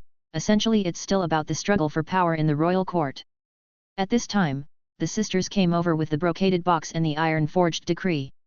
Liu Yao didn't even glance at the decree which conferred the title of martial scholar. He had never been interested in such things. His attention was instead on the Nirvana Sutra in the brocaded box. As he opened it, the beginning read, "Eradicate karma, transcend joy and suffering, attain stillness without continuation of life, decisively cut off all causes and delusions." The text was incredibly arcane and difficult to comprehend, but as he focused spirit upon it, it was as if an aged monk with white eyebrows was expounding the Dharma, and somehow the contents of the book became understandable. It primarily discussed existence and extinction. The book categorized the 4 stages before spirit refinement: focused spirit, meditation, forgetting the self, and fetal breath. All under extinction. These steps were meant to bring about a state where both body and mind are extinguished, all is without existence, the divine soul existing in a unique silence. And at the ultimate point of extinction comes existence. The divine soul awakens from the silence and emerges, leaving form and substance behind, known as soul projection. This is a method for achieving the soul projection realm. Liu Yao, Liaoye, and Liao Qi gathered together to examine it, clicking their tongues in wonder. This time, Li Pei finally felt a sense of superiority. "I have read the Nirvana Sutra before. It was personally written by the high monks Hai Chan master during the Wei and Jin dynasties. It contains many mysteries, one of which is to assist in enlightenment." Liu Yao was very excited. This book came at the perfect time. "Once I've integrated the mind force sponsored by the small village, I can try to project my soul." He joyfully accepted the mystic cultivation manual that had been delivered to his doorstep, with Liaoya in charge of keeping it, enriching the sect's scripture depository. Unwittingly, the Liao family fist had gathered many treasures, quickly catching up with the prestige of some renowned sects. Liao was very happy about this. As the sect leader and eldest sister, she had always wished to invigorate the sect. She had thought it would take several generations of effort, but now it seemed that her junior brother could achieve this goal in just a few years. The next day, the surplus mind force in Liu Yao's mind had completely dispersed. He had managed to integrate about 60% of it, which was the best possible result. By normal standards, he would have needed 10 years of arduous cultivation to reach his current level. It's worth noting that Liu Yao could send over a dozen flying letters in succession, and his cultivation of mind force was even higher than that of Zhou He. Strictly speaking, this was Liu Yao's first true serendipitous encounter. Not an easy feat, it required a powerful soul projector with a destroyed physical body to maliciously attach itself to others. And, there must also be an object capable of continuously harming the divine soul, grinding down that powerful soul to nothing. Both were indispensable, but it was this very difficulty that provided Liu Yao with an immense fortune. At that moment, he took out his phone, which was like a brick, and after imbuing it with mind force, made it levitate and circle around him. For now, he could only lift very light objects, which was rather pointless but quite fun. When I can lift myself up, I'll be able to fly. Liu Yao imagined the future and laughed heartily. At that moment, she sensed a potent and sharp momentum swiftly approaching from the foot of the mountain. This familiar sensation was none other than Yu Yanmei. After being away for 5 days, she had finally returned home. Li Pei also sensed her master's aura and hurried out to greet her. Yu Yanmei still had that cold demeanor, which didn't change until her disciple presented her with a long Chuan treasured sword with both hands. "Master, this is a gift from your husband," Li Pei craftily credited her own man. "Ever since your sword was damaged in Jinling, you haven't found a suitable replacement. This one is even better than the original. A martial artist who has reached the innate realm or beyond has extremely high requirements for weapons, and those refined over long periods by true qi are considered top quality." The sword in Yu Yanmei's hands at that moment was exactly like that. Drawing the blade from its sheath, it gleamed like frost in autumn, and when filled with true qi, it appeared even colder and more limpid. She was extremely pleased with the treasured sword and nodded to young Master Liu, "What an excellent long Chuan sword, you've spared no expense." "Oh, it's nothing." Young Master Liu replied with a polite and warm smile. Yu Yanmei was never one for many words, and she intended to return to her room immediately. Li Pei followed behind, calling out, "Master, since he gave you such a fine sword, shouldn't you give him a little guidance?" Yu Yanmei narrowed her eyes and cast a sharp glance at her disciple, as if searching for a spot to start chopping. "Ungrateful disciple, I've raised you for 20 years for nothing. I'm helping you with your social affairs. At least let me catch my breath first." The two walked off side by side, disappearing into the distance. Young Master Liu chuckled to himself, finding the master-disciple pair amusing and feeling that Yu Yanmei had trained Li Pei exceptionally well. Both of them gave off an aura that made young Master Liu feel comfortable and safe, the kind that made it pleasant to be in their company. A gust of autumn wind blew, scattering a few leaves to the ground. Glancing over at where the fighter jet was parked, young Master Liu thought, "With Grandmaster Yu back, I can take the time to visit home too." After informing the two sisters, young Master Liu headed to where the fighter jet was parked. The jet was very useful, but extremely delicate. It hadn't been used much, and only in local battles, yet 3/4 of the fuel was already consumed. Moreover, it had developed multiple faults. Normally, each time a jet was deployed, a ground crew would thoroughly maintain it. It was, essentially, a precision machine, not at all resistant to rough handling. Young Master Liu had been using it without any maintenance or care, and only because it was seized rather than owned. It was only through the reinforcement of minute consciousness control and the man-machine integration piloting technique that he had managed until now. But every enhancement has its limit. The jet needed serious repairs, and its two most powerful cruise missiles had also been used up. At this moment, young Master Liu opened the cockpit and sat down, thinking, "Might as well turn this thing over to the nation. Hopefully, they'll consider this gesture and cancel the warrant for my arrest. The Liu family has always been virtuous, and yet it's on my watch that we ended up with a red notice from Interpol." He waved to the sky, and 3 spiritual sparrowhawks swooped down, alighting on the jet. This time, he planned to take them back with him. If the plane ran out of fuel or malfunctioned, they could carry him to land together. Plus, Blue Star had this sport called wingsuit flying that seemed like it could work well with the spiritual sparrowhawks. He activated the dimensional door, and a green swirling portal slowly engulfed the entire fighter jet. Last time I stirred up a big mess on Blue Star, wonder how things are now. Chapter 259. The so-called power of collective will. Once he came back, he was indeed at an altitude of 10,000 meters. With the support of minute consciousness control, the fighter jet, like an agile bird, appropriately activated its lift fans and auxiliary air intakes on the back, adjusting its posture for stable flight. However, Liu Yao could clearly sense that several spots above, as well as the engines at the tail of the fighter jet, had developed some faults and urgently needed maintenance. Getting to Zhenhai City should pose no big problem, he said. He had seized the plane and was heading in the direction of Xia country, now he was just continuing on that path. He lowered the flight altitude and speed to avoid misunderstandings, then took out his phone to scroll through it. Last time I stirred up quite a scene, no idea how things are now. The moment the phone turned on, it was immediately overwhelmed with chaotic alert sounds and a notification of 999 plus unread messages. Looking inside, his social media accounts had exploded, with countless people commenting and leaving messages. Friends and classmates from his childhood, both known and unknown, were all there.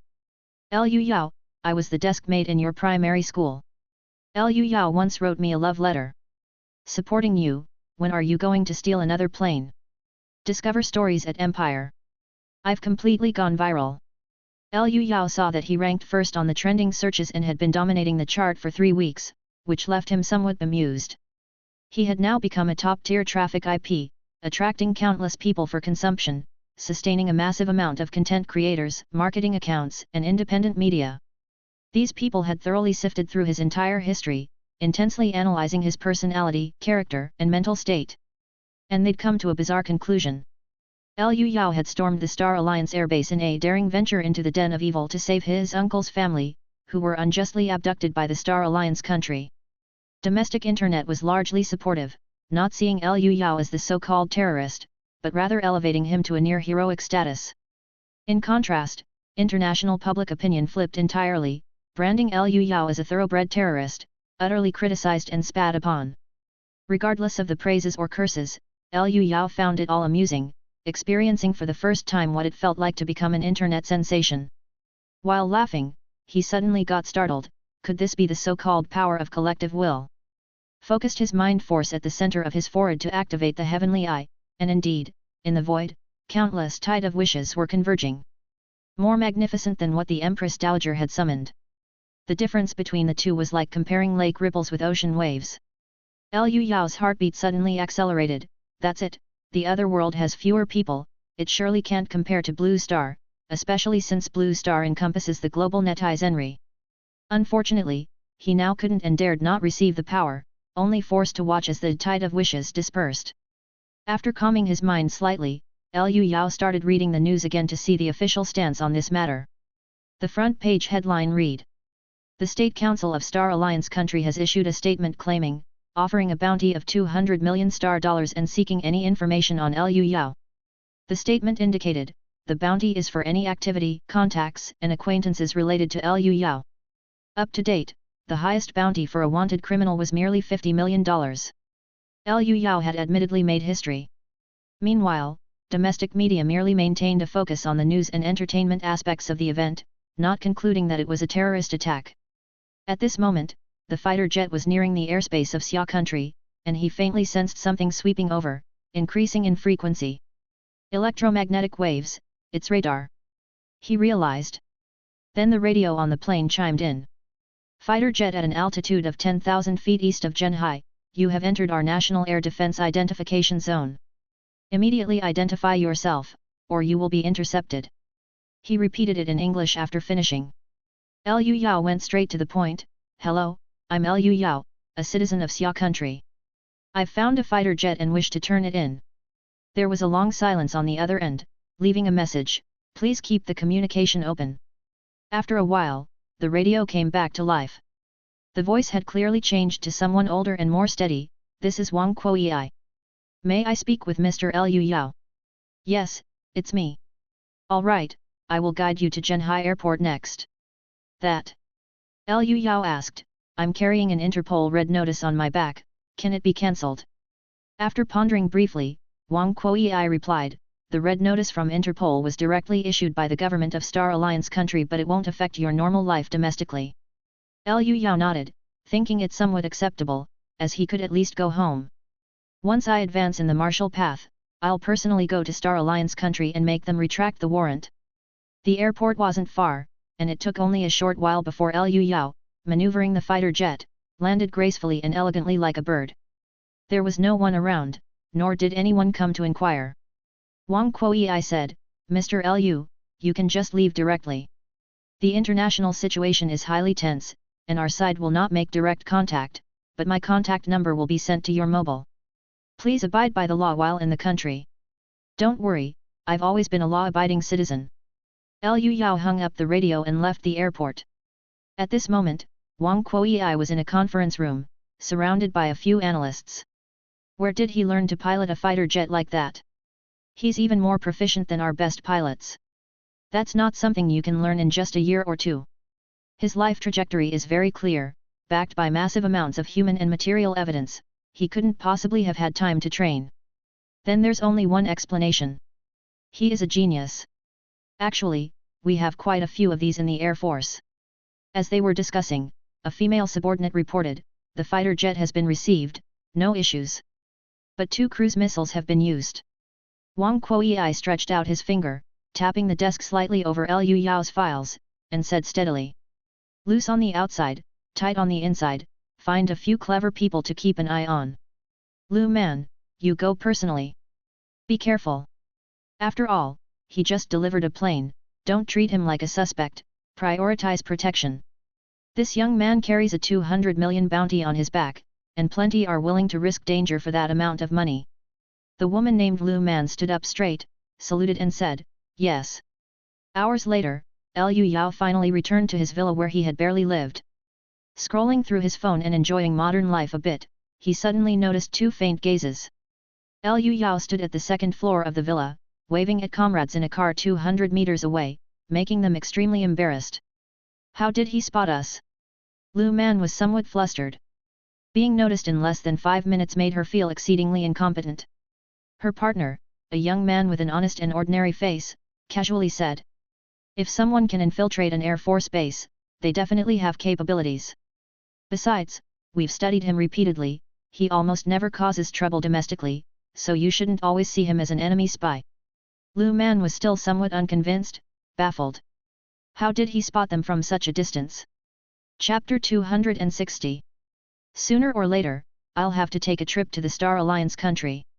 There were 2 things to take care of when returning this time, with the first being wingsuit flying. Whether it was Blue Star or Otherworld, a faster mode of transportation was necessary.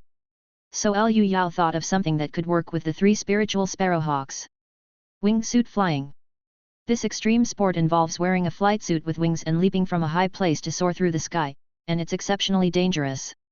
But Liu Yao's whole family were experts in martial Dao cultivation and spirit refinement, so no sport, extreme or otherwise, posed a challenge to them. After searching for a video and watching it, he began to make purchases. The general price for a wingsuit flight suit was 8,000, but money was no object for Liu Yao, and he bought 5 top-tier suits at 100,000 each. Find adventures on Empire. As for parachutes, helmets, goggles, altimeters, and the like, none were necessary. The robust physiques of martial artists were more than a match for such gear. While waiting for the delivery, Liu Yao began arranging the second matter. Having encountered that terrifying monster like a celestial body in the high skies, Liu Yao grew increasingly curious about the origin of the star key, and worried. After all, the 2 bore too strong a resemblance to be a coincidence. He had tasked Legion with gathering information when he last left, and now was the time to check on any progress. Pulling out his brick-like phone, he dialed Legion's number. The call connected quickly, emitting a voice full of surprise. Brother Liu, I just knew you'd be fine. You are too incredible, raiding the Star Alliance National Army's Air Force Base and taking an F-35. Ha ha ha. Liu Yao, you're the man. You've become really famous now, it's like something out of an action movie. The 2 of them shouted excitedly, fully endorsing Liu Yao's actions. Liu Yao laughed. Brother Li, how's that investigation going? All clear. But, the thing you're digging into is somewhat unusual, you better brace yourself. I'll send it to the built-in email of your PDA. Thanks, Brother Lee. Don't mention it, if there's anything you need, just say the word.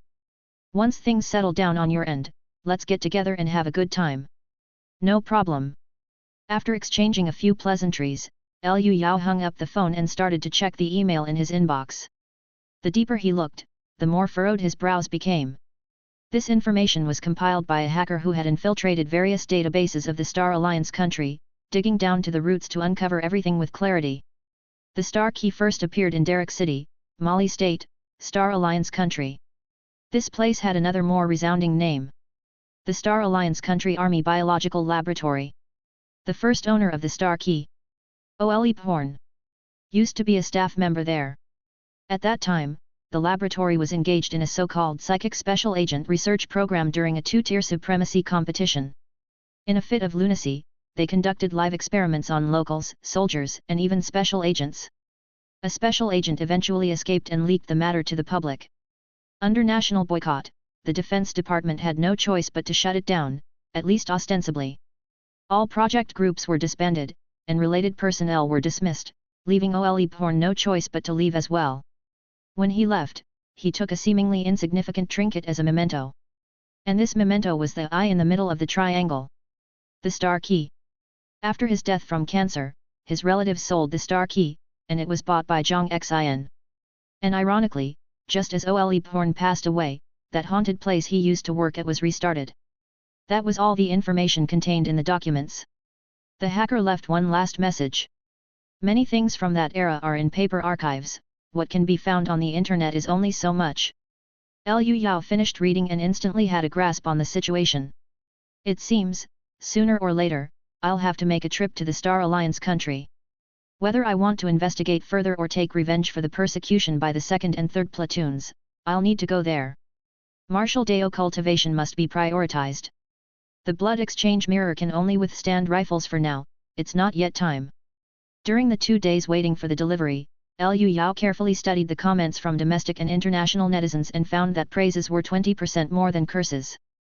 By activating the heavenly eye, one could distinctly sense that positive willpower was 20% more than the negative. In the future, if I have the chance, I'll need to establish a persona and gather some hardcore fans. With the several billion people on Blue Star, just a random selection should suffice for the divine manifestation requirements.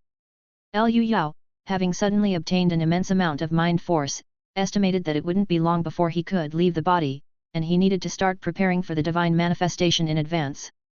The divine manifestation of the Holy Realm is a very special stage in spirit refinement cultivation, which one can achieve by spending 100 years in arduous practice or by cheating. Gathering the power of believers' devotion. Some spirit refinement experts create their own religions to obtain followers. However, leading a religion isn't easy. To gain positive willpower, one must also spend countless efforts doing good deeds. But the most difficult aspect is the number of followers. Less than 100,000 is almost useless, yet once you grow and thrive, you invite suspicion from those in power. After all, a large enough following equates to the capability to overthrow dynasties, and one would inevitably be besieged. Throughout history, this has always been a vicious cycle. The imperial court, especially with regard to expert spirit refiners above the out-of-body stage, truly has a love-hate relationship with them. But on Blue Star, none of these are problems. At this moment, Liu Yao was exhilarated. His biggest ace in the hole was the complementarity between the two worlds. What is incredibly difficult in one world can often be resolved quite easily in the other. Just as he was feeling happy, he suddenly sensed a particularly noticeable willpower entwined around him. Even without receiving it, he could hear the deep emotions it contained. Liu Yao, you're okay, right? You definitely won't have any problems. I don't know if I can see you again in this lifetime. Why did you have to steal the Star Alliance country's airplane? If I had known, I wouldn't have used contraception. The voice inside was very familiar, it was Li Lei. Normal willpower requires the collective thoughts of tens of thousands to manifest, but this willpower, consisting of a single person's yearning, could tug at the heartstrings. Sigh. Liu Yao let out a sigh and boldly absorbed this willpower. Far from feeling the slightest discomfort, his divine soul was enveloped by a pure intention of longing, which was gentle and comforting. This willpower is free from negative effects, wholehearted, devoid of any malice. In Hong Rongkan's book, such individuals are called fanatical believers, the most precious treasure of a spirit refinement expert. Liu Yao did not view the girl as a treasure, but rather, he was touched and slightly ashamed. He would cause even more commotion in the near future, and he couldn't involve her for the time being. He summoned all of his mind force and conveyed to the wisp of willpower, "I'm fine, wait for me with peace of mind." The hearts of sentient beings, filled with emotion, are the most powerful and most wonderful force in this world. At that instant, two young men and women seemed to see and hear each other's intentions. Liu Yao's mind force was instantly depleted, unable to sustain any longer, but he vaguely saw Li Lei's surprised and joyful smile. "Did I just respond to a believer's prayer? There's too little information on divine manifestation and willpower. At the moment, I can only decode from Hong Rongkan's autobiography, but he was only at the out-of-body stage, not knowing much. After practicing in peace at home for 3 days, he finally received the wingsuit flight suit he ordered. With these items, Liu Yao returned to the other world.